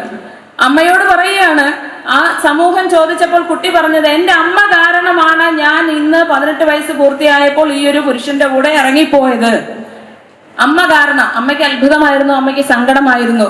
കൗൺസിലിങ്ങിന് ചെന്നപ്പോഴും കുട്ടി ഉറച്ചു നിന്നു, അമ്മ കാരണം തന്നെയാണ്. കാരണം മറ്റൊന്നുമല്ല, അമ്മ ഉപയോഗിച്ചിരുന്ന മൊബൈൽ തന്നെയാണ് കാരണം. നമ്മുടെ കൈത്തുമ്പിലെ വിരൽത്തുമ്പിലെ വർണ്ണജാലികകൾ നമ്മുടെ കണ്ണിലേക്കും മനസ്സിലേക്കും പല വിധത്തിലുള്ള ആകർഷകമായിട്ടുള്ള കാര്യങ്ങൾ കൊണ്ടുവന്നെത്തിക്കുമ്പോൾ നമ്മുടെ മക്കളും അതിലേക്കാണ് വഴുതി വീഴുന്നതെന്നൊരു ഓർമ്മ നമ്മൾക്കുണ്ടാവണം. അമ്മ പറഞ്ഞു, ഞാൻ 8 മണിയാകുമ്പോൾ എൻ്റെ മോൾക്ക് മൊബൈൽ കൊടുക്കുമായിരുന്നു, അത് പഠിക്കാനാണ്. 8 മണിക്ക് ദിവസം ഒരുമിച്ചിരുന്ന് സംസാരിച്ചതിന് ശേഷം കുട്ടി ചെല്ലുമ്പോൾ കുട്ടിയുടെ കയ്യിലേക്ക് ഞാൻ മൊബൈൽ കൊടുക്കും. എന്തിനു വേണ്ടിയിട്ടായിരുന്നു? ബാറ്ററി ലോ എന്ന് എഴുതി വരുമായിരുന്നു. ആ ബാറ്ററി ലോ എഴുതി വരുമ്പോൾ കുട്ടിയുടെ കയ്യിലേക്ക്, അമ്മയ്ക്ക് മൊബൈലിനെ കുറിച്ച് വലിയ ധാരണകളൊന്നുമില്ല, ബാറ്ററി ലോ എഴുതി വരുമ്പോഴത്തേക്കും കുട്ടി വിചാരിക്കുന്നത്, അല്ല അമ്മ വിചാരിക്കുന്നത് ബാറ്ററി ലോയായി കൊണ്ടുപോയി കുത്തിയിടുക. പക്ഷേ കുട്ടി മുറിക്കുള്ളിൽ ചെന്ന് നിന്ന് കാണിച്ചു കൂട്ടിയ വികൃതികളുടെ പരിണാമമാണ് 18 വയസ്സ് പൂർത്തിയായപ്പോൾ ആ അമ്മ കാണേണ്ടി വന്നത്. അതാണ് നമ്മുടെ ലോകം. നമ്മൾ തിരിച്ചറിയണം. നമ്മുടെ മക്കളെ, ഞാൻ ആദ്യം വരുന്ന ആദ്യത്തെ പോയിന്റിലേക്ക് എത്തിച്ചേർക്കുകയാണ്, ഈശ്വര സങ്കല്പത്തിൽ തന്നെ വളർത്തുക. നമുക്ക് ഏറ്റവും ലളിതമായിട്ടും ലാളിത്യത്തോടുകൂടിയും കുഞ്ഞുങ്ങളെ വളർത്തുവാൻ സാധിക്കണം. ഒരു ബാലഗോകുലത്തിന്റെ പ്രതിനിധി എന്ന നിലയില് എനിക്ക് പറയുവാനുള്ളത്, നേരത്തെ അധ്യക്ഷ സൂചിപ്പിച്ചതുപോലെ രവിവാര പാഠശാലകളിൽ അധ്യക്ഷ പോകുമായിരുന്നു, അതിൽ നിന്ന് ഒരുപാട് കാര്യങ്ങൾ ഉൾക്കൊള്ളുമായിരുന്നു. ഇന്ന് നമുക്ക് മുന്നിലേക്ക് വയ്ക്കുവാനുണ്ട് ബാലഗോകുലത്തിൽ കേവലം 90 മിനിറ്റ് മാത്രം കുട്ടിയെ ഒന്ന് വിടുവാൻ ശ്രമിക്കുക. മറ്റുള്ള കാര്യങ്ങൾക്കെല്ലാം, ഡാൻസിനും മറ്റു കാര്യങ്ങൾക്കെല്ലാം ഫീസ് കൊടുത്ത് കുട്ടിക്ക് താല്പര്യമില്ല എങ്കിൽ പോലും ഉന്തിത്തള്ളി വിടുമ്പോൾ ഒരു ഫീസുമില്ലാതെ പഠിക്കുന്ന, ആനുകാലികമായിട്ടുള്ളതും സമഗ്രമായ വളർച്ചയ്ക്കും ഉതകുന്ന ആ 1.5 മണിക്കൂർ സമയം പ്രയോജനപ്പെടുത്തുക. ദീർഘിപ്പിക്കുന്നില്ല. എല്ലാവർക്കും എൻ്റെ വിനീതമായ പ്രണാമം. എല്ലാവരും நல்லதாய் ഭവിക്കട്ടെ. நன்றி. இன்றைக்கு 112வது இந்து மத மகா மண்டலம் சிறப்பாக நம்முடைய புனித நதியாம் பம்பை நதி தீரத்திலே இன்றைக்கு நடைபெற்றுக் கொண்டிருக்கிறது. அந்த அற்புதமான விழாவில் என்னோடு மேடையிலே அமர்ந்திருக்கின்ற பாசத்திற்கினிய நம்முடைய சமுதாய நலனிலே அக்கறை கொண்ட நம்முடைய HMMனுடைய பிரசிடென்ட் ஸ்ரீமான் PS நாயர் அவர்களே, எனக்கு முன்னாலே இங்கே பேசி அமர்ந்திருக்கின்ற நம்முடைய HMMனுடைய வைஸ் பிரசிடென்டும் முன்னாள் சட்டமன்ற உறுப்பினருமான சகோதரி ஸ்ரீமதி மலத்து சரளா தேவி அவர்களே, மிக அற்புதமாக கிளாசிக்கல் டான்ஸும் சினி ஆர்டிஸ்டுமான அருமை சகோதரி குமாரி அகிலா சசிதரன் அவர்களே, நம்முடைய HMMனுடைய எக்ஸிகியூட்டிவ் மெம்பர் ஸ்ரீமதி ரத்தனம்மா பிள்ளை அவர்களே, எனக்கு முன்னாலே இங்கே உரையாற்றி அமர்ந்திருக்கின்ற பாசத்திற்கினிய சகோதரி ஸ்ரீமதி கிருஷ்ணபிரியா பாலகோகுலம் SS பாகினி பிரமுக் அவர்களே, பாசத்திற்கினிய சகோதரி ஸ்ரீமதி ராதா S நாயர் நம்முடைய HMMனுடைய எக்ஸிகியூட்டிவ் மெம்பர் அவர்களே, பேராசிரியர் நம்முடைய பாசத்திற்கினிய சகோதரி இந்துலேகா நாயர் அவர்களே, பெரியவர்களே, தாய்மார்களே, சகோதர சகோதரிகளே, இங்கே திரளாக வந்திருக்கின்ற உங்கள் அத்தனை பேருக்கும் நான் ஜொகார் என்கின்ற நமஸ்காரத்தை உரித்தாக்குகிறேன். ஜொகார் என்று சொன்னால் ஜார்க்கண்ட் மொழியில நமஸ்காரம், வணக்கம் என்ற அர்த்தம். പരമപാവനമായ ഈ പമ്പാ നദീ പുളിനത്തിൽ 112ാമത് ജന്മദിനം ആഘോഷിക്കുന്നതിന് വേണ്ടി, ശ്രീ ചട്ടമ്പി സ്വാമികളുടെ ജന്മദിനം ആഘോഷിക്കുന്നതിന് വേണ്ടി ഇവിടെ തടിച്ചുകൂടിയിരിക്കുന്ന ഈ സദസ്സിനും വേദിയിൽ ഉപവിഷ്ടരായിരിക്കുന്ന മഹനീയ വ്യക്തികൾക്കും എൻ്റെ നമസ്കാരം. என்னுடைய பேச்சை கவின் மலையாளத்திலே மிக சிறப்பாக மொழிபெயர்த்து கொண்டிருக்கின்ற அருமை சகோதரி டாக்டர் KV கனகம்மா அவர்களே, அவர்களுக்கும் என்னுடைய வணக்கத்தை உரித்தாக்கி, கடந்த முறை கொட்டாரக்கராவில் கஷேத்திர சம்ரக்ஷண சமிதியின் வனிதா சம்மேளனத்தில் நான் கலந்து கொண்டேன். அதை போலவே இன்றைக்கும் நம்முடைய இந்த அற்புதமான மாநாட்டில் இந்த வனிதா சம்மேளனத்திலும் கலந்து கொள்கின்ற பெரும் பாக்கியத்தை பெற்றிருக்கிறேன். കഴിഞ്ഞ ദിവസം ശ്രീ കൊട്ടാരക്കര എന്ന ക്ഷേത്രത്തിൽ വനിതാ സമ്മേളനത്തിന് പങ്കെടുക്കുവാനുള്ള ഭാഗ്യം എനിക്കുണ്ടായി. അതേപോലെ തന്നെ ഇന്ന് ഇവിടെ ഈ സദസ്സിൽ, ഈ വനിതാ സമ്മേളന സദസ്സിൽ എനിക്ക് പങ്കെടുക്കുവാൻ സാധിച്ചതിൽ ഞാൻ അതിയായി സന്തോഷിക്കുന്നു. 8 நாட்கள் நடைபெறுகின்ற இந்த மகத்தான விழாவில் 7வது நாளில் இன்றைக்கு உங்களோடு கலந்து கொள்கின்ற வாய்ப்பை பெற்றிருக்கின்றேன். இந்த விழாவிலே பேசிய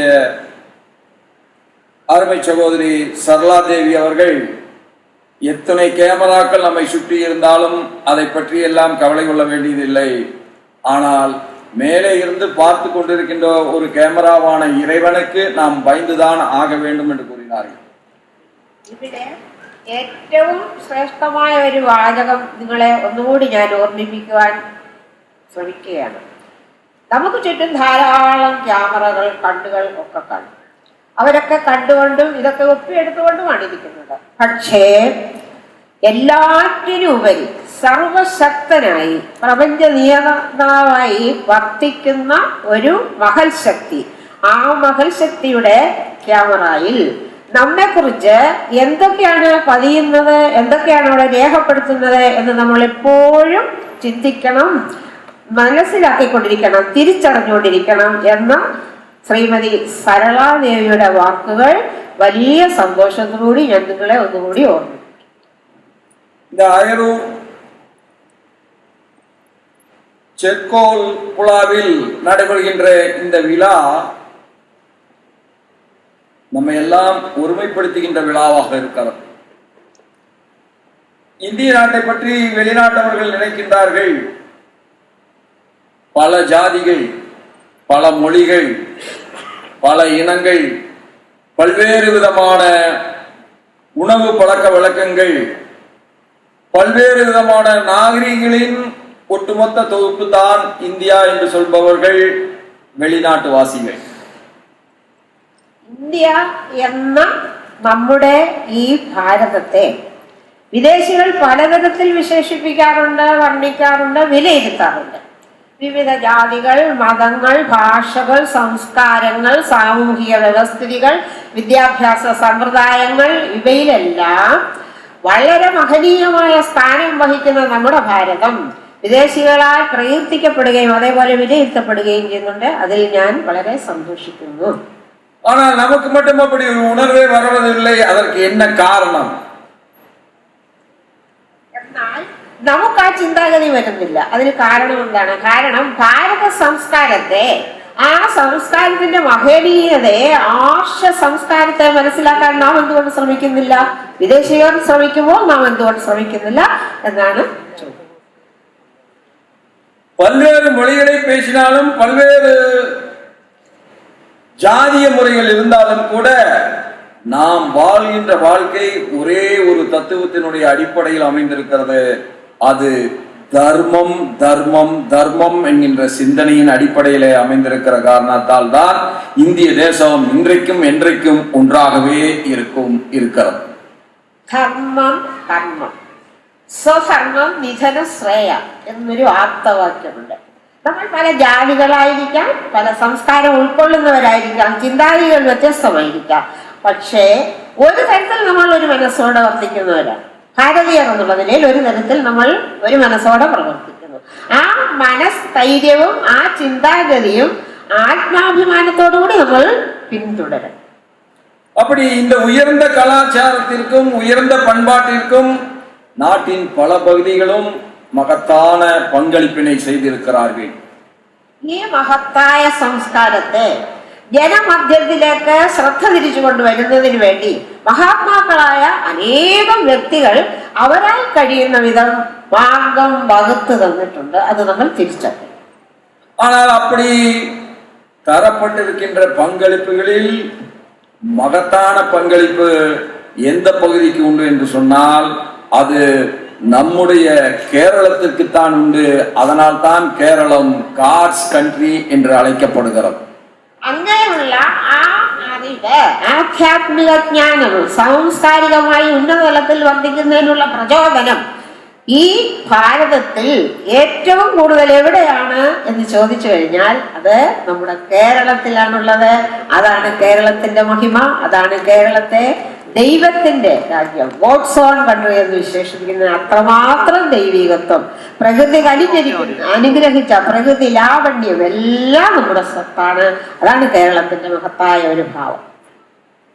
எப்பொழுதெல்லாம் இந்த மகத்தான பண்பாட்டிற்கும் கலாச்சாரத்திற்கும் ஒரு பேராபத்து வருகிறதோ அப்பொழுதெல்லாம் കേരള മണ്ണിലിருந்து മഹത്താന മഹാன்கள் തോன்றി இருக்கிறார்கள். എപ്പോഴെല്ലാം ഈ തരത്തിൽ ഉണ്ടായ ധാർമ്മികമായ ഉന്നമനത്തിന് ഏതെങ്കിലും തരത്തിലൊരു അപകടം ഉണ്ടായാൽ അത്തരം സന്ദർഭങ്ങളിൽ അവയ്ക്കൊക്കെ നിവാരണ മാർഗമായി, അവയ്ക്കൊക്കെ മാർഗദർശനം നൽകുന്നതിനായി തക്ക സമയങ്ങളിൽ മഹാന്മാർ ജന്മമെടുക്കാറുണ്ട്. காலடியிலே தோன்றிய சங்கராச்சாரியாரிலே இருந்து, தயக்காட்டிலே தோன்றிய ஐயாவு சுவாமிகளிலிருந்து, சட்டாம்பி சுவாமிகளிலிருந்து நாராயண குரு வரை இந்த மதத்தையும் இந்த பண்பாட்டையும் இந்த மகத்தான கலாச்சாரத்தையும் சீரமைக்கவும் மக்களிடத்திலே அதன் மீது பற்றுக்கொண்டு அதை பின்பற்றுவதற்குமாகவே வாழ்ந்திருக்கிறார்கள்.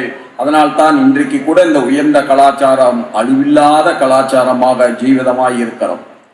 നമ്മുടെ മുൻഗാമികളായ സാംസ്കാരിക തലത്തിൽ വളരെ ഉന്നത തലത്തിൽ വർദ്ധിച്ചിരുന്നവരിൽ പ്രഥമ ആചാര്യനായ ശങ്കരാചാര്യൻ മുതൽ ഇങ്ങോട്ട് ശ്രീനാരായണ ഗുരു, ചട്ടമ്പി സ്വാമികൾ, അയ്യാവു അവർകൾ എല്ലാം ഇത്തരത്തിൽ മഹനീയമായ സംഭാവനകളിലൂടെയും പ്രചോദനങ്ങളിലൂടെയും ജനങ്ങൾക്ക് വേണ്ട തരത്തിലുള്ള സാംസ്കാരിക പശ്ചാത്തലം ഒരുക്കി കൊടുത്തിട്ടുണ്ട്. അതാണ് കേരളത്തിൽ തക്കതായ സന്ദർഭങ്ങളിൽ എടുത്തു പറയത്തക്ക ചില ശുഭമുഹൂർത്തങ്ങൾ. வேதங்கள் தோன்றின, எல்லோராலும் வேதங்களை படித்து புரிந்து கொள்ள முடியுமா என்றால் அதிலே பல சிரமங்கள் இருக்கிறது.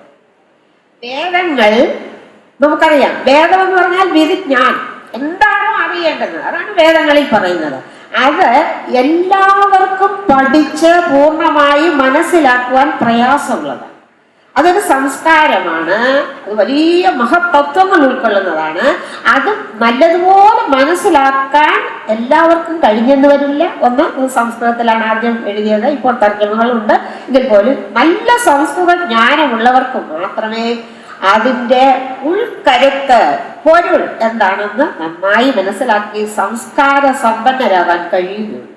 அதனால்தான் தோன்றிய பெரியவர்கள் சாதாரண மனிதர்கள் கூட புரிந்து கொள்கின்ற விதமாக வேதத்தை தொகுத்து சிந்தனையாக தங்களுடைய சொற்களிலே நமக்கு தந்தார்கள். അതുകൊണ്ടാണ് ചതുർവേദങ്ങളെ പഠിച്ച് വിജ്ഞാനികൾ അവരവരുടേതായ വ്യാഖ്യാനങ്ങളിൽ കൂടിയും അവരവരുടേതായ ഉൾക്കരുത്തുകളിൽ കൂടിയും അതാത് ഭാഷകളിൽ നമുക്ക് സംഭാവന ചെയ്ത് നമ്മുടെ സംസ്കാരത്തിനെയും നമ്മുടെ പൈതൃകത്തെയും ഉണർത്തിയത്. കേരളത്തെ மக்கள் அனைவருக்கும் தெரியும், பழனியிலே தைப்பூசத்தன்னை அன்றைக்கு வருகின்ற தமிழர்களுக்கு ஈக்குவலாக வருகின்றவர்கள் யார் என்று கேட்டால் கேரளத்திலே இருந்து வருகின்ற தாய்மார்களும் சகோதரர்களும் தான். പഴനി ക്ഷേത്രത്തിൽ ധാരാളം മലയാളികൾ വരാറുണ്ട്.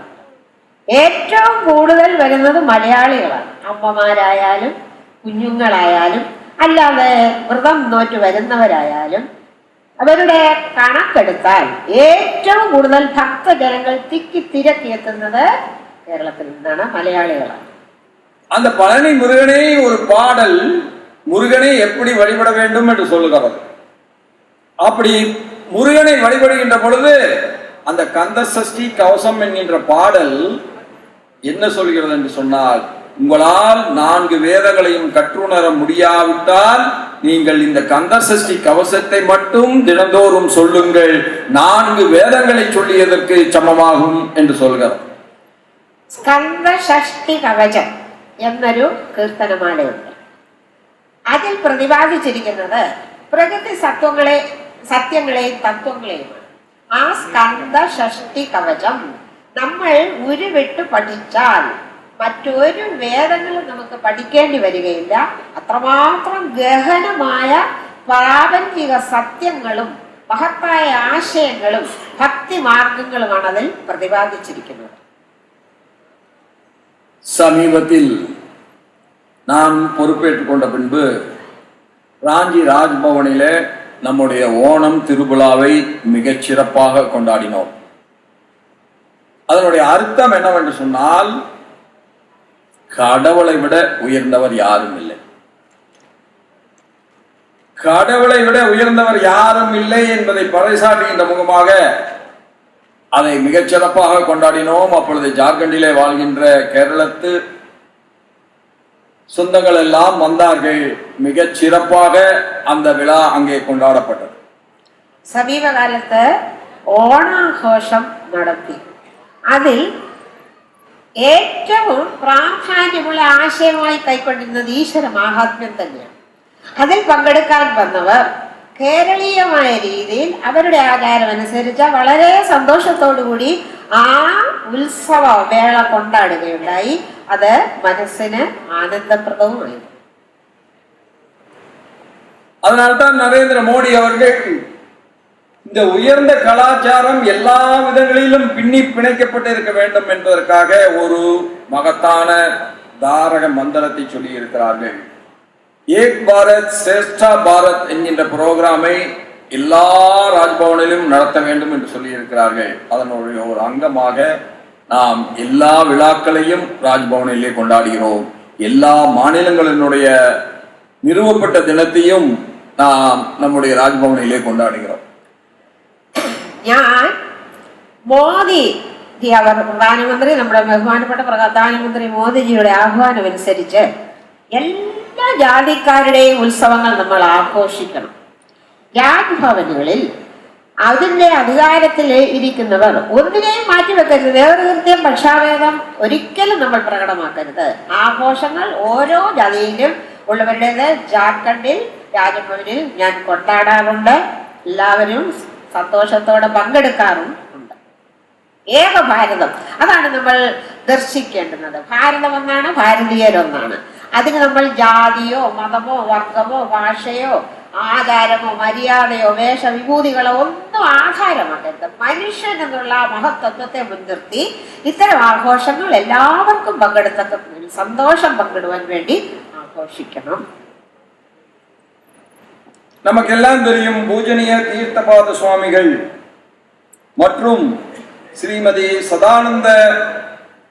சதானந்த சுவாமிகள் இவர்கள் எல்லாம் இந்த உயர்ந்த கருத்துக்களை எல்லாம் தொகுத்து மிக எளிய நடைமுறையில் சாதாரணப்பட்ட மனிதன் கூட புரிந்து கொள்கின்ற விதமாக தந்துவிட்டு சென்றிருக்கிறார்கள்.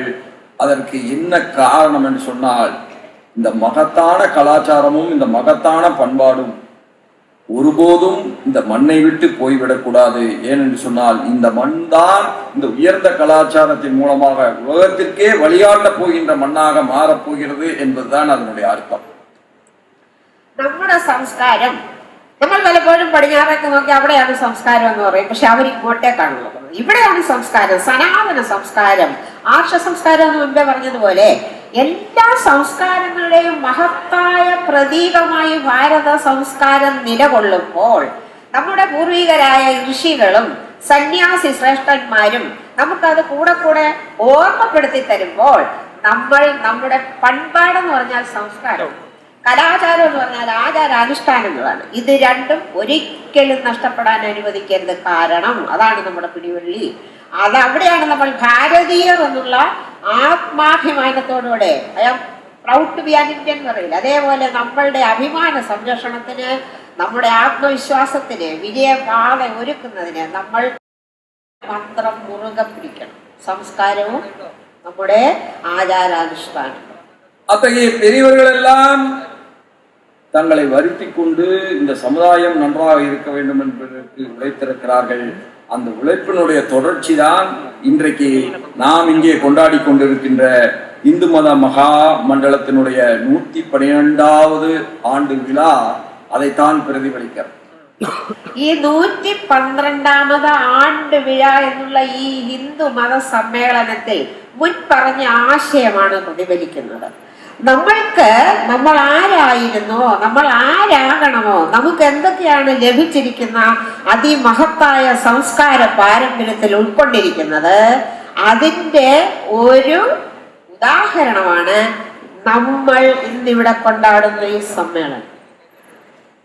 இன்றைக்கு புதிதாக ஏதோ சமுதாயத்தை சீரமைக்க வந்தவராக சொல்கின்றவர்கள் எல்லாம் ஒரு குற்றச்சாட்டை நம்மை நோக்கி, நம்முடைய சமுதாயத்தை நோக்கி, நம்முடைய கலாச்சாரத்தை நோக்கி, நம்முடைய பண்பாட்டை நோக்கி சொல்வதெல்லாம் இங்கே பெண்களுக்கு சரி நிகர் சமானம் கிடையாது. ഇന്ന് പരക്കെ ഒരു ആവലാതി നിലനിൽക്കുന്നുണ്ട്. സ്ത്രീകൾക്ക് അർഹമായ സ്ഥാനവും സ്വാതന്ത്ര്യവും ലഭിക്കുന്നില്ല. അതൊരു കുറ്റാരോപണമായി നമുക്ക് വേണമെങ്കിൽ എടുക്കാം. സ്ത്രീ ആരാണ്, സ്ത്രീക്ക് എന്ത് സ്ഥാനമാണ്, എന്തെല്ലാം അർഹതകളുണ്ട്, ഇതൊക്കെ പിന്തള്ളപ്പെട്ട് ഇരിക്കുന്ന ആ ഒരു ഒരു വിപരീത ഭാവം, അത് തെറ്റാണെന്ന് പലരും ഇന്ന് ചൂണ്ടിക്കാണിച്ചുകൊണ്ടിരിക്കുന്നു. எத்தனை மகத்தான மகாராணிகள் இந்த நாட்டை வழிநடத்தி இருக்கிறார்கள். இங்க மிக அழகாக அக்கம்மாவை பற்றி எடுத்து சொன்னார்கள். அதே போல மதுரையில ராணி மங்கம்மா அவர் கட்டி வைத்த சத்திரம் இன்றைக்கும் இருக்கிறது. எத்தனையோ நூற்றாண்டுகளுக்கு முன்பாக யாத்திரிகர்கள் வருகிறார்கள், இறைவனை வழிபடுவதற்கு, மதுரை மீனாட்சி அம்மனை வழிபடுவதற்கு வருகிறார்கள் என்று நினைத்த மாத்திரத்தில் வருகின்றவர்கள் சௌரியமாக தங்க வேண்டும் என்பதற்காக ஒரு மகத்தான கட்டிடத்தை இன்றைக்கு போய் பார்த்தீர்கள் என்று சொன்னாலும் கூட அது 3 மாடி கட்டடமாக இருக்கிறது. அந்த மகத்தான கட்டிடம் ரயில்வே ஸ்டேஷனுக்கு நேர் எதிரிலே இருக்கிறது. இன்றைக்கும் அதற்கு பெயர் மங்கம்மா சத்திரம் என்றுதான் பெயர். மங்கம்மாவினுடைய ஆட்சிதான் மதுரையினுடைய ஆட்சிகளிலேயே மிகச் சிறப்பான ஆட்சியாக நடைபெற்றது. മധുര മീനാക്ഷി ക്ഷേത്രത്തിന്റെ സമീപത്ത് റെയിൽവേ സ്റ്റേഷൻ അഭിമുഖമായി ഒരു 3 നില കെട്ടിടമുണ്ട്. മങ്കമ്മ സത്രം എന്നാണ് അതിന്റെ പേര്. ആ കെട്ടിടം സത്രം നിർമ്മിച്ചത് റാണി മങ്കമ്മ എന്ന രാജ്ഞിയാണ്. മധുരയിൽ വാണിരുന്ന അല്ലെങ്കിൽ മധുരയെ ഭരിച്ചിരുന്ന റാണി മങ്കമ്മ കെട്ടിപ്പടുത്തുയർത്തിയ ആ മാളിക ഇന്നും യാതൊരു കേടുപാടുകളും ഇല്ലാതെ അവിടെ സ്ഥിതി ചെയ്യുന്നുണ്ട്. അത് ജനങ്ങൾക്ക് ഒരു വലിയ സഹായവും സംഭാവനയുമാണ്. சுதந்திர போராட்டத்தை எடுத்துக்கொண்டோம் என்று சொன்னாலும் பெண்களுடைய பங்கு மகத்தானது. ஜான்சி ராணியிலே இருந்து அக்கம்மா வரை எத்தனை பேர் என்று பார்ப்போம். சிவகங்கை சீமையிலே ஒரு ராணியார் வேலு நாச்சியார் தன்னுடைய கணவன் ஆங்கிலேயர்களால் கொல்லப்படுகிறான், ஆட்சி பறிபோய் விடுகிறது. ஆனாலும் மனம் தளர்ந்து விடவில்லை. கணவனை இழந்துவிட்ட விதவையாக இருக்கிறோம், இனி நம்மால் எதுவும் இயலாது என்று அவர்கள் நினைக்கவில்லை. என் கணவனை கொன்று என்னுடைய நாட்டை கைப்பற்றிய ஆங்கிலேய ஏகாதிபத்தியத்துக்கு எதிராக நான் போராடுவேன், அதை மீண்டும் கைப்பற்றுவேன் என்கிற உறுதியோடு வாழ்ந்தவர் வேலு நாச்சியார் அவர்கள். அதை சாதித்து காட்டி அவர் மகத்தான மகாராணியாக அந்த சிவகங்கை சீமையை மீண்டும் ஆண்டார்கள். இதுதான் வரலாறு. ഒരു ചരിത്രമുണ്ട്. ശിവഗംഗയിൽ ചേർന്ന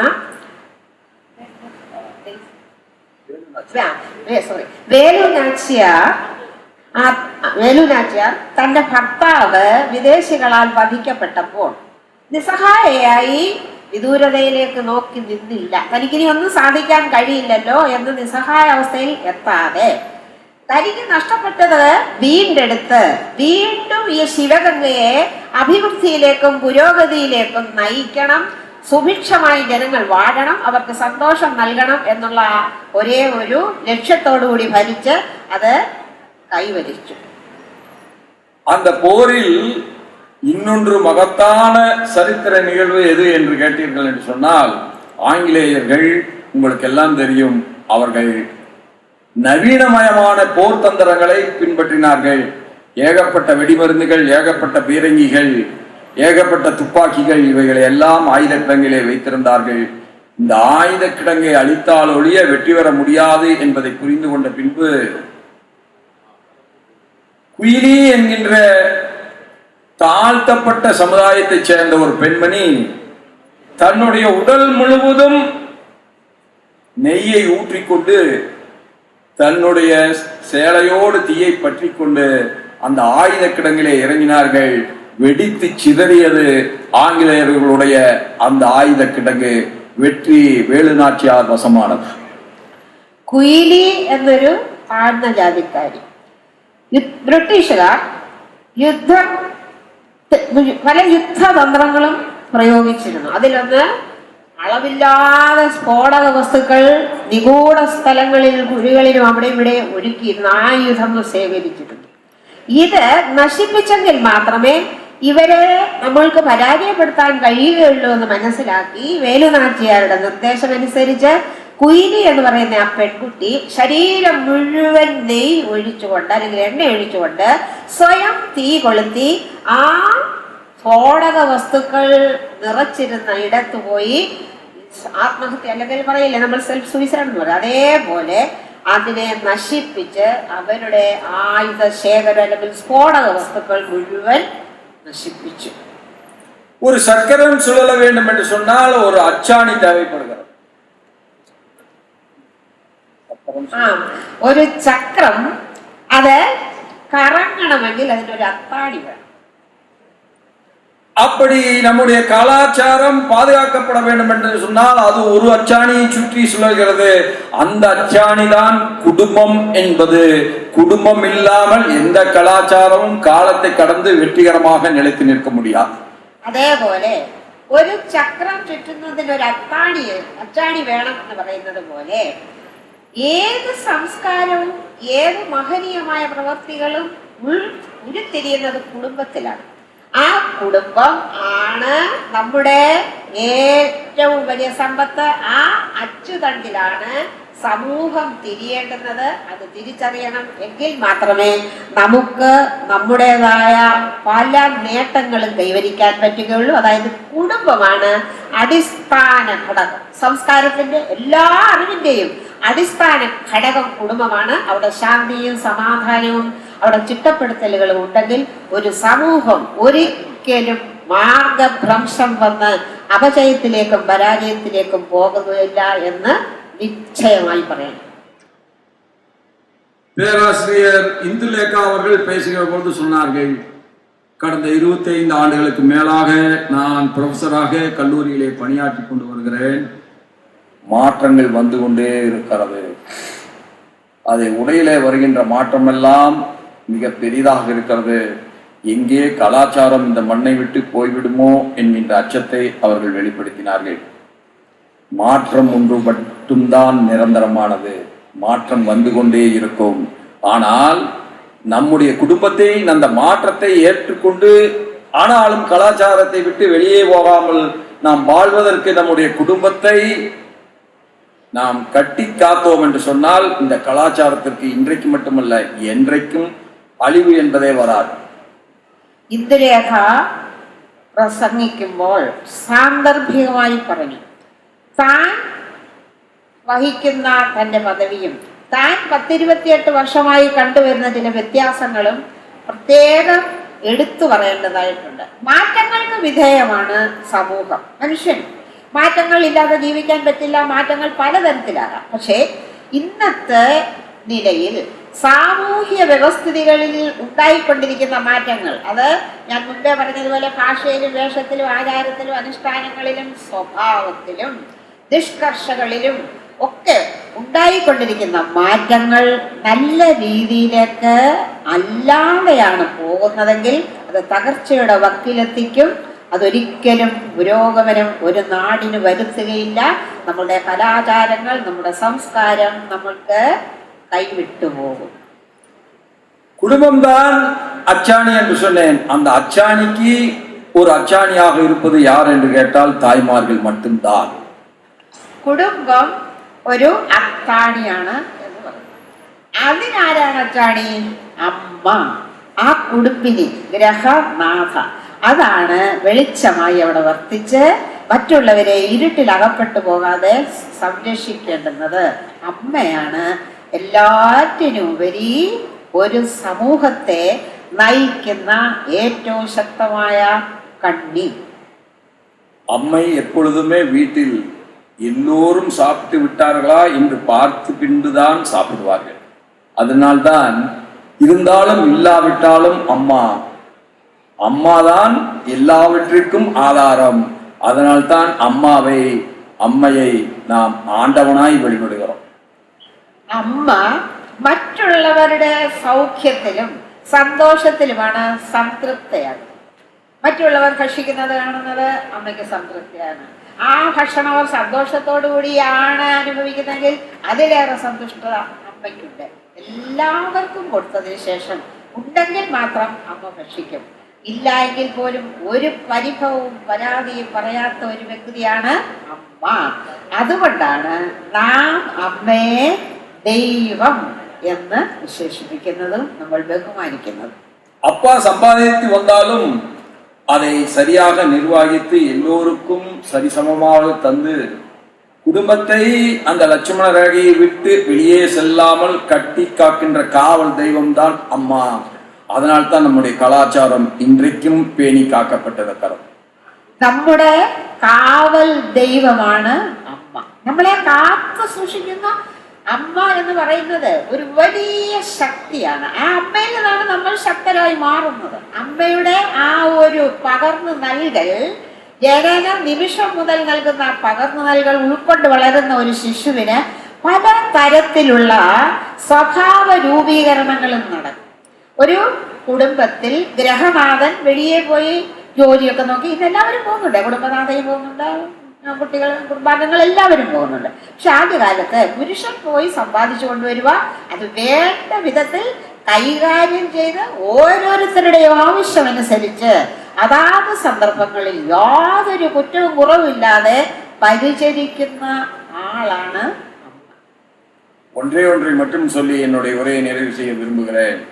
குடும்பம் வெற்றி பெறுகிற பொழுது சமுதாயம் வெற்றி பெறுகிறது, சமுதாயம் வெற்றி பெறுகிற பொழுது நாடு வெற்றி பெறுகிறது. அந்த குடும்பம் வெற்றி பெற வேண்டும் என்று சொன்னால் கருத்து வேற்றுமைகள் வராமல் இருக்காது. 5 விரல்களும் ஒன்றை போல் இருந்தால் அதற்கு பிடிமானம் இருக்குமா? அதுபோல அறிவுத்திறனை ஆண்டவன் ஒரே மாதிரி வைக்கவில்லை. ஒவ்வொருவரும் ஒவ்வொரு கோணத்திலே சிந்திப்பார்கள்.